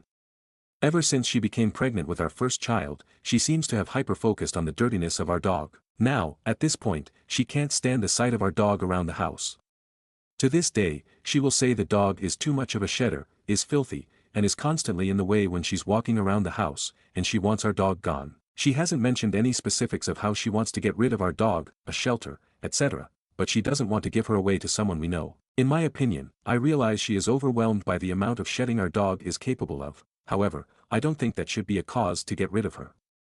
If she knew lab mixes were shedding dogs, I don't understand why she picked a dog that would shed so much to begin with, and it makes me think she didn't think the adoption through. Aita for refusing to get rid of our family dog, even though the dog stresses out/overwhelms my wife. Stories number 45. AITA for not inviting my sister to my wedding because she didn't invite me to hers. So, here's the deal. I, 28M, am getting married next summer, and my fiancé, 27F, and I are in the middle of planning our wedding. The guest list has become a bit of a battleground, specifically regarding whether or not to invite my sister, 31F. Backstory: when my sister got married 3 years ago, she didn't invite me. Her reasoning was that she wanted a very small wedding, only 20 people, and since we weren't super close at the time, I didn't make the cut. I was really hurt, but I didn't make a big deal out of it to keep the peace in the family. Fast forward to now, and my fiancé and I are planning a slightly larger wedding, about 50 people. We're trying to keep it relatively intimate with only close friends and family. When the topic of inviting my sister came up, I was hesitant. I feel like since she didn't consider me close family enough to invite to her small wedding, maybe I should do the same. My fiancé thinks we should invite her to avoid family drama, but I'm not so sure. I'm still hurt by the whole thing, and part of me feels like this is a chance to show her how it felt to be left out. I haven't made a final decision yet, and my parents are pushing me to just let it go and invite her, but I'm torn. AITA for considering not inviting my sister to my wedding because she didn't invite me to hers. Stories number 46. AITA for asking my parents for my money back. I've always dreamed of moving out from my family home because of all the drama I faced growing up with them. I moved out around 2022, but somehow my parents convinced me that paying rent somewhere else doesn't make sense when I could just live at home for free. As someone who wants to buy their own place one day, this made sense. However, ever since moving back, I've been asked to pay for things that I've been promised would be paid back for. It started off with just some random $200 here and there. But then it jumped to $1,000 and eventually even $10,000. Now mind you, my parents and I live in a very well-off neighborhood in a house that has 7 bedrooms with marble floors. So from the outside, it looks like we're very well off. But my mom has explained to me a few times that they're struggling to pay off the mortgage on this house and our previous house. I obviously thought about, or why don't you just sell our old house? But it is our childhood home and you would be ashamed to get rid of that asset. I've asked politely about when I could be expecting my money back. But I would usually be responded with, I can't talk about that right now, or it's coming, just be patient. That was a year ago. It's hard to be talking about this subject with them without them losing their temper. To me it just seems like they're ignoring the fact that they have to pay me back and that hopefully, I'll forget. I'm a student right now and pay for my tuition myself, and I work part-time. And I know I'm living in their house rent-free, but at this point, I'd rather just move out again than have these inconsistent promises and guilt-tripping. So far I'm probably owed $25,000. AITA for pushing them to pay me back. Stories number 47. 33M old virgin 14-year relationship with 33F. Hi guys, I am a 33M and my GF is 33F, so a bit of backstory. I have been with my GF for 14 years. You would think in that time we would have had sex, however it hasn't happened. I have never really pushed the topic. At first I felt she wasn't ready for it. Then as we got older we would try, however she would always tell me to stop. I might get the odd blowjob every so often, but for the most part it's been most less sexless. Given I am now 33, I have seen most of my friends get married and start having kids while I still feel like a teen in his first relationship. I constantly get asked questions: when am I going to pop the question or start having a family? It's so hard to answer that. So 2 weeks ago, we tried to do it again. I got lube. I ate her out, she gave me a blow job, but when I tried to put it in, she started to say "I hate you" with a malicious tone that I have rarely heard from her. I immediately stopped. She said to continue, but at that point I was done. I put on some shorts, and as I was doing that, she said she will give me a blowjob. I went to the bathroom, cleaned myself up, then went back to bed where we didn't talk about it, nor did I get that blowjob. We haven't spoken about it since, and I've been short but pretending everything is okay, but I'm not okay. I don't know how to even process what has happened. I suppose why I'm here is to get your opinions on what you do moving forward. I'm sorry for the long post. Stories number 48. My husband, 36M, blindsided me, 40F, and left suddenly. So my husband, 36M, and I, 40F, have been together for 5 years, and in those years our marriage has been amazing. Of course there are moments where we'd bicker, but it wasn't anything out of the ordinary. I was very happily married and thought my marriage was rock solid. We've been through challenging times but always weathered anything that came our way. This December I really felt like we were in a good place and there was no drama at all, when on December 23rd I noticed a funny tone in my husband's voice when I asked him a question, so I asked him if he was a light and he tells me he wants to move out. Like what? Just hours before we are cuddling in bed and being playful, and this came out of nowhere, so obviously I had a meltdown because I was so blindsided. So fast forward through Christmas and I barely make it through the holidays as I need to pretend everything is okay for everyone. I ended up in the hospital multiple times having massive panic attacks and heart issues. I was unable to eat, drink or sleep. It's like I'm not even in my body anymore and I'm living someone else's life. I'm not someone who has ever had panic attacks. On December 27th he moved out into a room he rented in a shared house. I did all I could to treat him with grace and love as I really didn't want him to go, but decided if he left with me in anger it would be harder for him to feel like he could come back if he wanted to. I helped him pack and bought and washed his new bedding because I love him, and am apparently pathetic. We even ended up having amazing sex the day before he left too. He said my being so loving and kind about it made him feel bad, which my intention wasn't. I just love him so much and could see he's got something going on. We've spoken via text and on the phone and he's indicated to me that it has nothing to do with me and that he loves me, but that due to life stress he's lost the romantic love for me. He said he'd like to try and date me to see if we can rekindle, but then the next day he sounds less interested. So he's back and forth and all over the place, which makes it even more torturous for me. All of this came about after he came home from a trip in England for a funeral. I thought maybe he had an affair or was having one, but I'm 99.9% sure he isn't. He has a lot of work stress and my teenage son has been a huge pain in the ass, and I know a lot of the stress comes from him. My husband has always been so loving and amazing with me, a very kind person, but since he told me he was leaving he's shown me this side of him that is cruel and icy, and I have no idea what to make of it. He's not being himself at all. Unless 5 years were an act and this is who he really is. I am completely devastated and left with no closure or any idea of what is going to happen. He didn't want to separate yet as he's deciding if he wants me, I guess. He doesn't want to talk for a month so he can sort his thoughts, and that's more torture because again I have no answers and no control of the situation. I feel like I'm waiting to be executed, but I don't know when. I'd love some advice. I've managed to give him all of the power as I was so heartbroken. I was doing all I could to try to bring him home, like writing "open me when" letters because I was worried about him on his own because clearly something is up with him. But that probably didn't help and made me look desperate. I'm just a sentimental person and I go all out for the person I love, and it felt like it was the only way I could fight for him without being there. He's apparently felt like this for months but didn't say a word to me, so we could fix it. He also won't see a marriage counselor. I've shifted from deep grief to a hint of anger now, and I'm feeling frustrated because I don't deserve any of this at all. He could have handled things in a much more compassionate and kind way. Still, I want him back. I meant my wedding vows when I said them. Thoughts? Stories number 49. When was your AHA moment that your ex wasn't for you? I think I'm just building up the courage to break up with my BF. We've been together for a bit over a year. There are fundamental differences and incompatibilities we have, and I cannot envision a future with him at all. Heck, I can barely envision a future within the short term, like a month from now. I think an AHA moment for me that he is not the one for me is I came back from a sauna and was starving. My BF had some leftover chicken wings and said he only had one left. I ate that and starved for the rest of the night. Found out later in the morning that he had more chicken wings in the fridge but was too selfish to give them to me. So ladies, what was your AHA moment that made you walk away/pushed you to leave a relationship? Stories number 50. I cried in front of my GF and she comforted me. Yesterday, my GF came over to my house to spend some time with me and some of my family.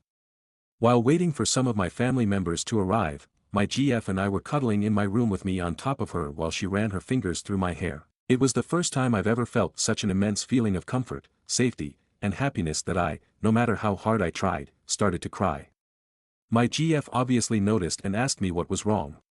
Out of embarrassment, I didn't want to answer and hugged her tighter instead. I guess she understood since she began to comfort me and began to whisper in my ear how much she loved and appreciated me.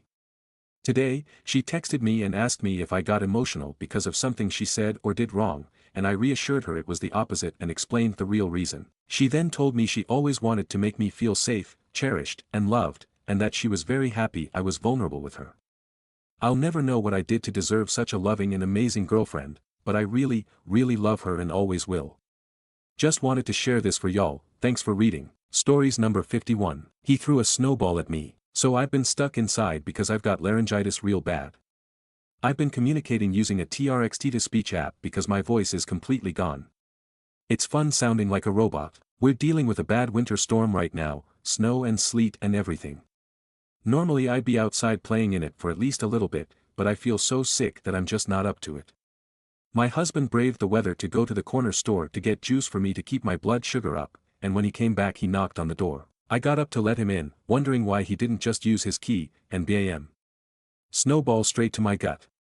He breaks out laughing while I stand there in my warm jammies, covered in snow. I knew you were sad about missing out on the snow, so I thought I'd bring you some. I never thought a snowball would cheer me up so much. Stories number 52. My girlfriend wants to break up with me because I take Viagra from her.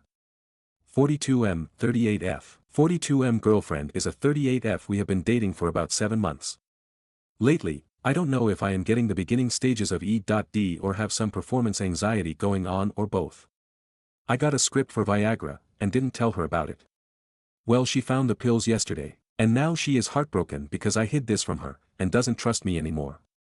I have never lied to her about anything in the past. I felt very embarrassed about what was happening to me.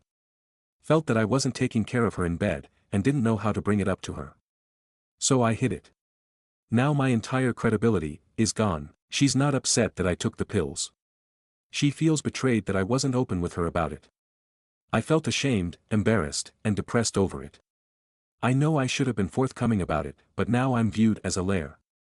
How can I gain her trust back? Stories number 53. My best friend was diagnosed with terminal cancer, and I abandoned her. We met when she was 5 and I was 6. We were both from divorced homes, and my dad lived 5 houses down from her mom. I don't remember the details of her family's custody arrangement, but her mom basically had full custody, and I was 50-50 between my parents. When I was at my dad's, we were inseparable. We were polar opposites in personality, but loved all the same things, and both had huge imaginations. Where I was brash, outgoing, and loud, she was gentle, soft, and quiet. We did literally everything together. I loved her so much. I was 14 when she found out she had cancer. And I couldn't cope. I basically ghosted her. My dad had moved away by that point, so I basically got to pretend it wasn't happening. Out of sight, out of mind. And 18 months later she died. For 23 years, I have been mired in guilt and shame for my behavior. It was unforgivable. And the grief of losing her is compounded immeasurably by the guilt and shame. I hate myself for what I did, and I feel like I will never be able to heal it. Stories number 54. I was sad as a child and it didn't traumatize me. So from when I was around 9 to when I was 13 and began to mature, my cousin would constantly sexually assault me. Whenever we were alone he would kiss me and make me suck his. Sometimes he would even attempt penetration. I was a child and I didn't know what he was doing to me. He would constantly say to me, "We're going to get married," and a little girl who loves her cousin who was very funny was like, "Yay." As I grew older I started to realize what he was doing. Then it stopped. He is now 23 and I'm 17. Our families are very close, mothers are sisters, as they're the only family that lives in the same country as us and we see them often. I always see people talking about how USA ruined their lives and I completely understand. But WTF is wrong with me? Why do I not hate him and why am I not traumatized by it? Of course I would never allow it to happen again, but what the hell is wrong with my brain? Am I a sick person? Stories number 55. Aita for kicking out my sister-in-law for gossiping about my marriage. My 34M wife, 32F, and I have been married for 6 years, and like any couple, we've had our ups and downs. Recently, we've been working through some challenges privately. We've made a conscious decision to keep these issues between us because we both feel it's no one else's business. Enter my sister-in-law, 27F. She and my wife are very close, which I've always appreciated because it gives my wife someone to talk to. However, it seems that during a particularly emotional conversation, my wife confided in her about some of the struggles we've been facing. Fast forward to a family gathering we hosted last weekend. I started noticing strange looks and whispered conversations. Later, my cousin pulled me aside and asked if it was true that my wife and I were considering separation. I was stunned. Apparently, my sister-in-law had shared details about our marital issues with several family members. I confronted her about it privately, and while she didn't deny it, she tried to defend herself by saying she was just worried about us and wanted advice from the family. I told her it wasn't her place to share our personal issues and that her actions had caused unnecessary drama. She didn't apologize and instead doubled down, saying we shouldn't have secrets in the family. I lost my patience and told her she needed to leave immediately. My wife was upset with me for escalating things and thinks I overreacted, but I feel like I had to draw the line somewhere. Now the family is divided. Some think I was right to set boundaries, while others think I was too harsh and should have handled it differently. Aita. Stories number 56. Aita for refusing to let my roommate's boyfriend move into our apartment. My roommate N, 25F, and I, 24F, share a 2-bedroom flat. We've had a great time living together for 2 years. This is our only home, and our lease makes that clear. We each pay our own share of the bills. Anna's boyfriend Jake, 27M, lost his job and couldn't pay his rent.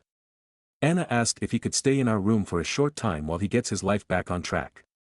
I told her I didn't feel good about it because I wasn't sure. Adding a third person would make our room even smaller than it is now. On top of that, Jake and I don't get along very well. He's sometimes rude, loud, and messy. She told me it would only be a month or 2, and she even offered to lower my rent while he was there. I still said no, though, because I like living alone and don't want to deal with the trouble that might arise. She's mad at me now and says I'm not being fair and that I need to learn more about Jake's situation. A lot of people agree with me that I can refuse. Some friends that we both know are on her side and think I should help her.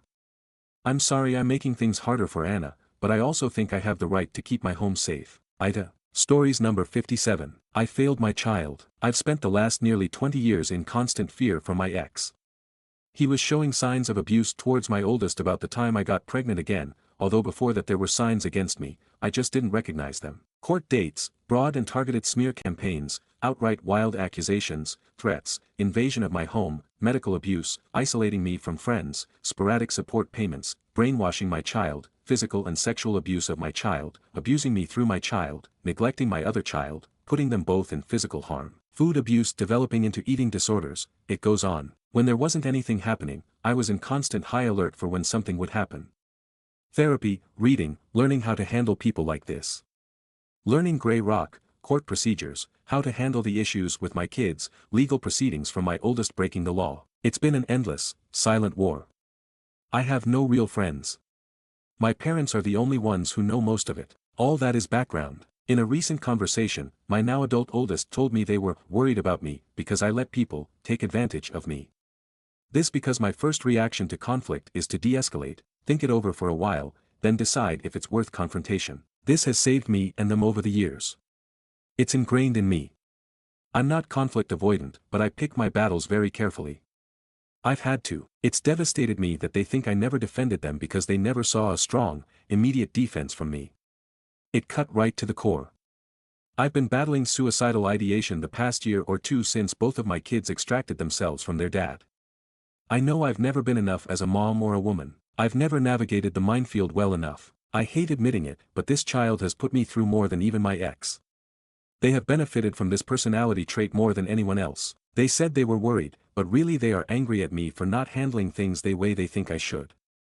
That is obvious after the discussion. I wish I could feel safe in my own home. I don't even remember what that's like. I'm not sure I've ever been. I can't fix this, even if I wanted to change how I handle things, stop seeing the good in people, stop being patient or cautious. I don't know what I'm looking for by posting this.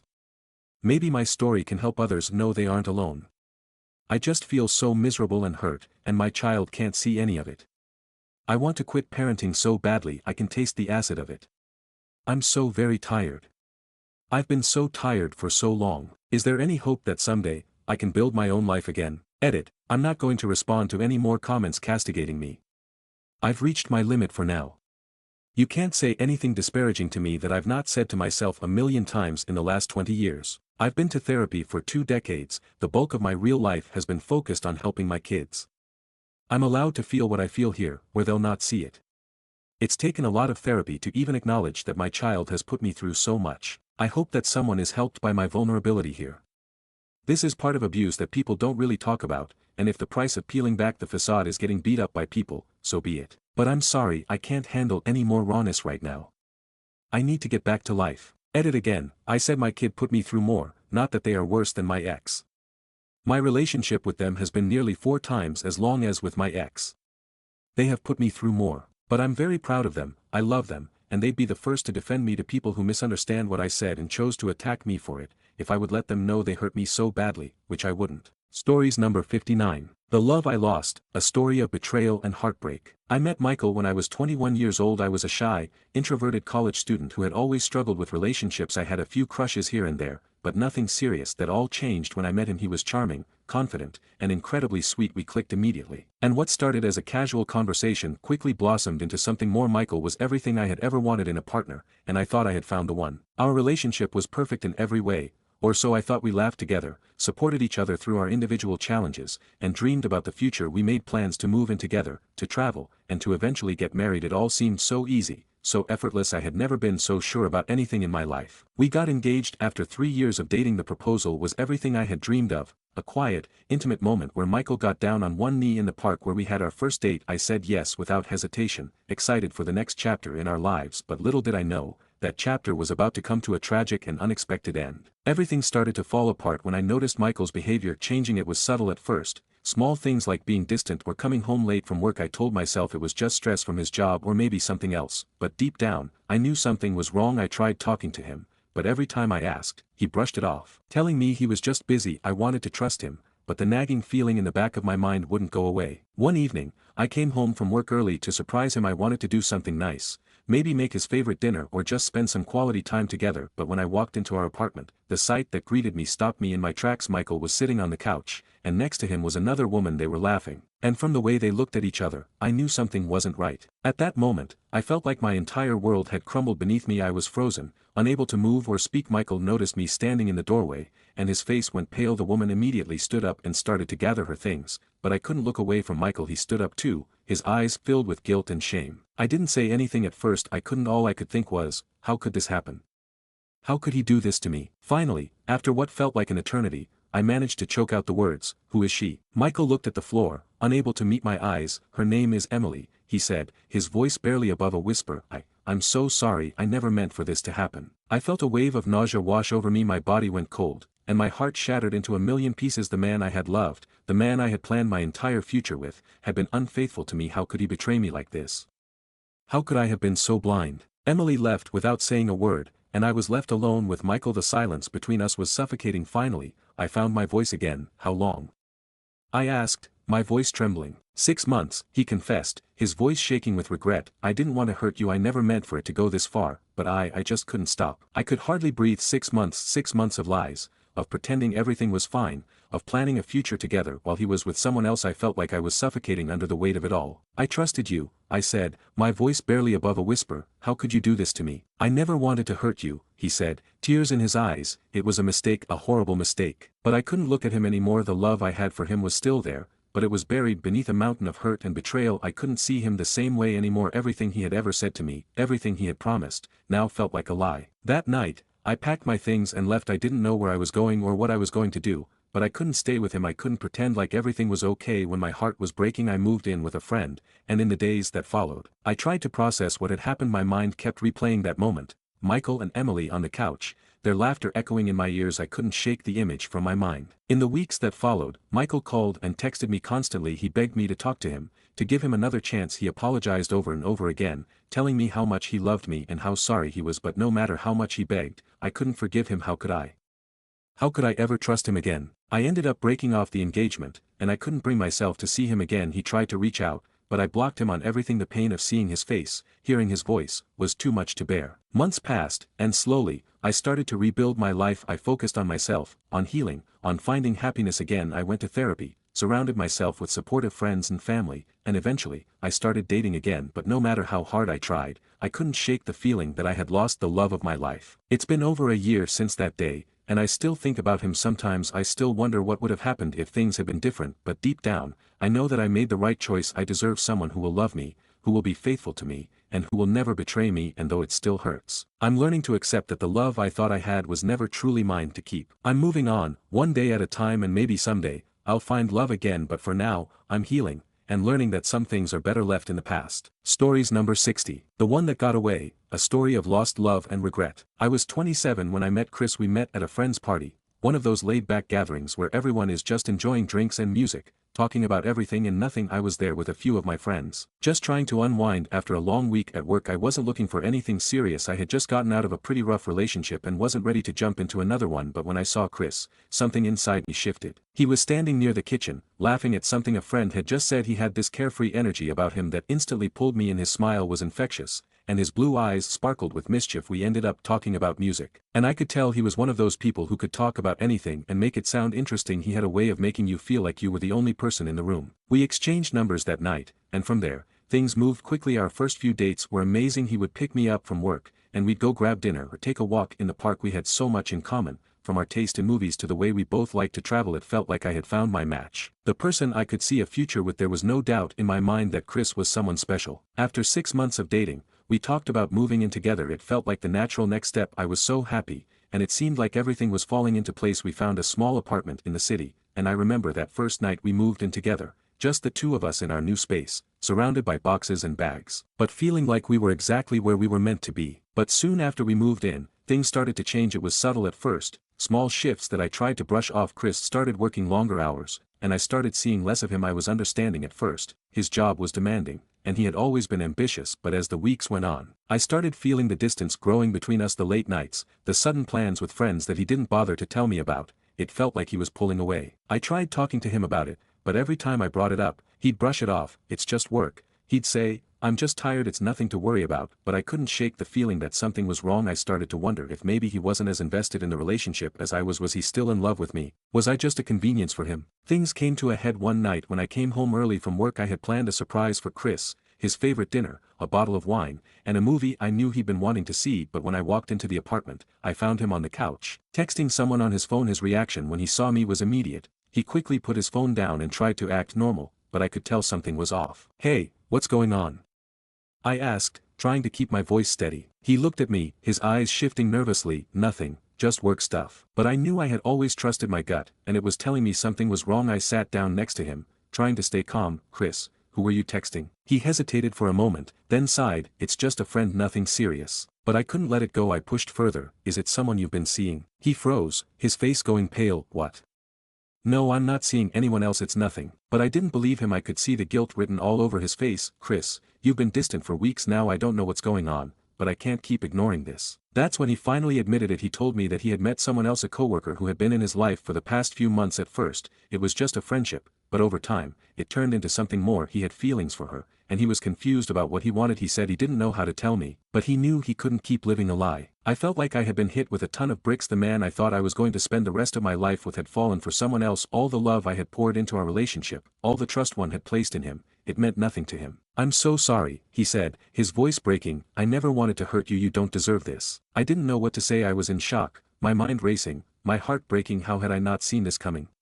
How had I been so blind? I asked him to leave that night. I needed space to think, to process everything. I couldn't stay in that apartment with him, pretending like everything was fine. The next few days were a blur. I stayed at a friend's house and tried to figure out what I was going to do next. My mind kept returning to all the memories we had made together, the vacations, the quiet nights in, the plans for the future. How could it all just be gone? Chris tried to call me repeatedly, leaving me messages apologizing and begging for forgiveness. He said he was confused and needed time to figure things out, but the truth was, I couldn't trust him anymore. The damage had been done. Eventually, I decided to move out of the apartment. It was too hard to stay there. Surrounded by the remnants of our life together, I found a new place, started over, and began focusing on myself. The heartbreak didn't go away overnight, but with time, I started to heal. I surrounded myself with friends and family who supported me, and I learned to trust myself again. But no matter how much time passes, I can't help but wonder what could have been. What if things had been different? What if Chris had never fallen for someone else? Would we still be together today?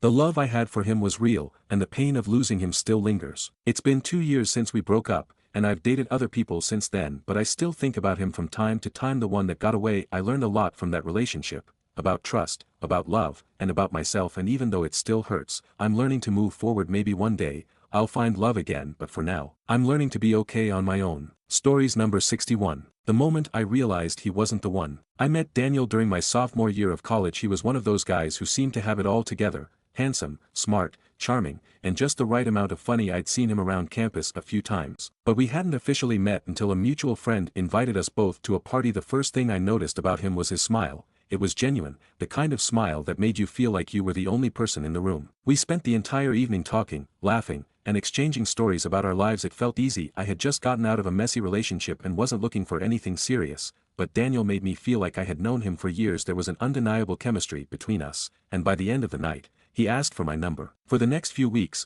we spent more and more time together. We'd go to dinners, movies, and take walks around the campus. I was still cautious about diving into another relationship, but Daniel was patient and kind. He respected my boundaries and made sure I felt comfortable. He seemed like a dream come true. Possibly even marriage someday. It all felt like the next logical step. We were happy. I was happy. At least, I thought I was. The first crack in our seemingly perfect relationship came a few months after we became a couple. It started small, little things that didn't seem like much at first. Daniel started becoming more distant, not as affectionate, and his texts would sometimes take hours to respond to. I tried not to overthink it, telling myself he was just busy, but then I noticed he was spending more time with his friends, going out without me, and it began to sting. I tried talking to him about it, but he always brushed it off. I'm just busy, he'd say, or you're being paranoid, but I couldn't shake the feeling that something was wrong. It wasn't until one night, when we were sitting on the couch watching a movie, that it finally came out. He turned to me and said, "I think we need to talk." My stomach dropped. I had a sinking feeling that I knew what was coming, but I didn't want to admit it. He told me that he was feeling suffocated in the relationship. He loved me,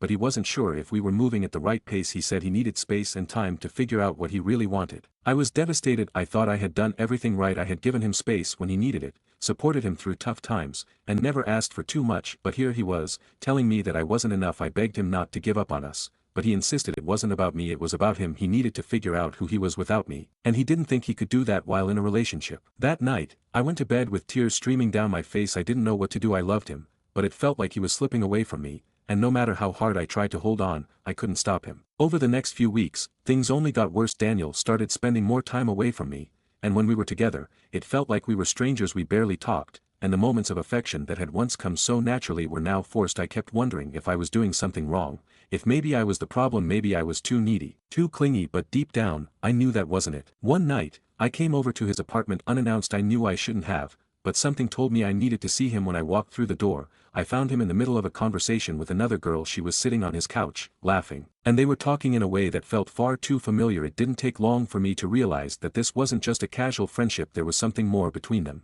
My heart shattered in an instant. The man I had trusted, the one I had poured my heart into, was now clearly involved with someone else. I could feel the tears welling up in my eyes as I stood there, frozen. I couldn't find the words to confront him. I didn't need to. The look on his face said it all. He had been hiding this from me for weeks. He tried to apologize, but I couldn't listen to him. I couldn't hear his excuses or his half-hearted apologies. In that moment, everything I had thought we were, everything I had invested in him, came crashing down. The future we had talked about, the plans we had made, it was all a lie. I left his apartment that night, but not without one last look at the life we had tried to build. I couldn't believe it had all come to this. I spent the next few days in a blur. I tried to stay strong, but the pain of betrayal consumed me. I felt like I had lost a part of myself. The person I thought I could trust, the person I thought would be there for me no matter what, had left me feeling empty. For weeks, I couldn't stop thinking about him. I replayed every moment in my head, questioning if I had missed the signs, if I had ignored the red flags. But I knew deep down that this wasn't my fault. Daniel made his choices. He chose someone else, and in the end, I had to choose myself. It's been a year since that night,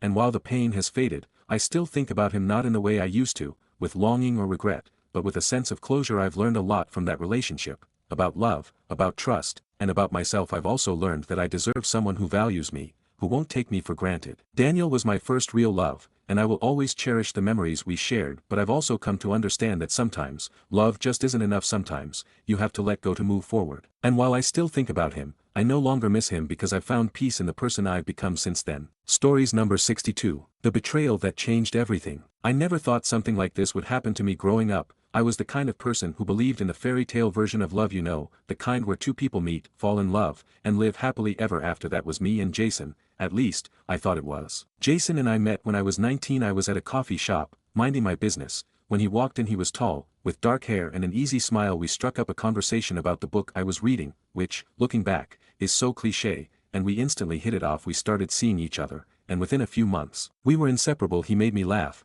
he supported me when I was struggling, and we had this natural connection. It was the kind of relationship where everything just clicked. We got serious quickly, and by the time I was 21, we moved in together. I felt like I had everything I had ever wanted, my perfect partner, a cozy apartment, and a life that seemed to be going in the right direction. Jason was my best friend, my confidant, my person. Fast forward to my 24th birthday. Jason and I had been together for almost 5 years by then, and we were planning to celebrate with a weekend getaway. I had been looking forward to it for weeks, and Jason was acting extra sweet, sending me texts throughout the day and telling me how much he loved me. I thought it was just his usual charm, but now, looking back, I realize it was more than that. It was a facade. That night, we went out to dinner at a nice restaurant, and afterward, we had drinks at a bar. Jason seemed off, but I chalked it up to him being tired from the long week. We got back to the hotel and were getting ready to go to sleep when Jason's phone buzzed. He didn't seem to notice, but I caught a glimpse of the notification. The name on the screen was Amber. Now, Jason had a lot of friends, and he was always polite about his interactions, so I didn't think anything of it at first, but there was something in my gut that told me to take a closer look. Maybe it was the way he froze when he saw me glance at the phone,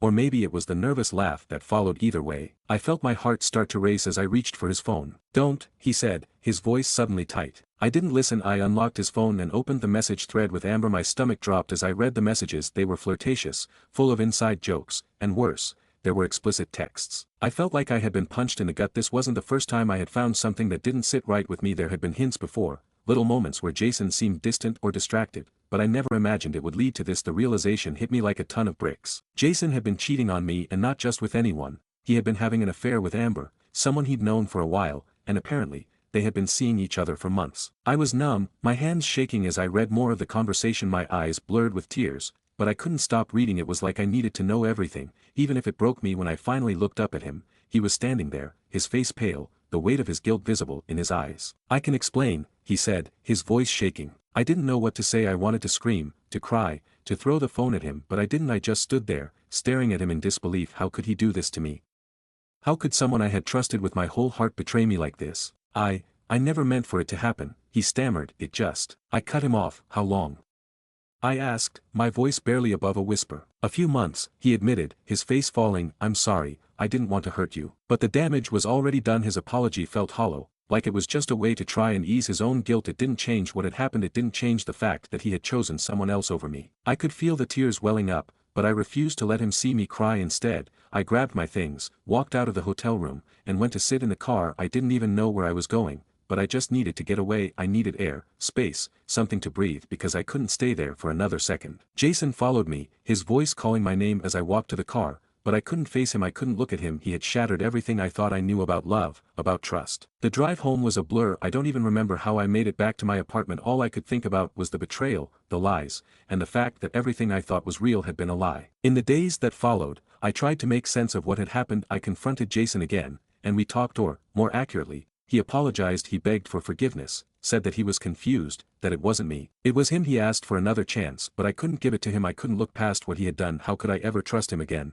We broke up shortly after that. It wasn't easy, but I knew it was the right decision. The pain was unbearable, but staying with someone who had betrayed me wasn't an option. It's been a year since that night, and while I'm still healing, I'm stronger than I was before. I've learned that love isn't about perfection. It's about trust, respect, and honesty. Jason showed me that when those things are broken, there's nothing left. I'm not angry anymore. In fact, I'm thankful, because if I hadn't gone through that heartbreak, I wouldn't have learned how strong I can be. I wouldn't have learned that I deserve better than someone who treats me like an option. And now, I'm taking the time to focus on myself, on healing, on growing, and on building the life I want. One day, I'll find love again, but this time, it will be with someone who respects me, who loves me without hesitation, and who will never betray my trust. Because I deserve that.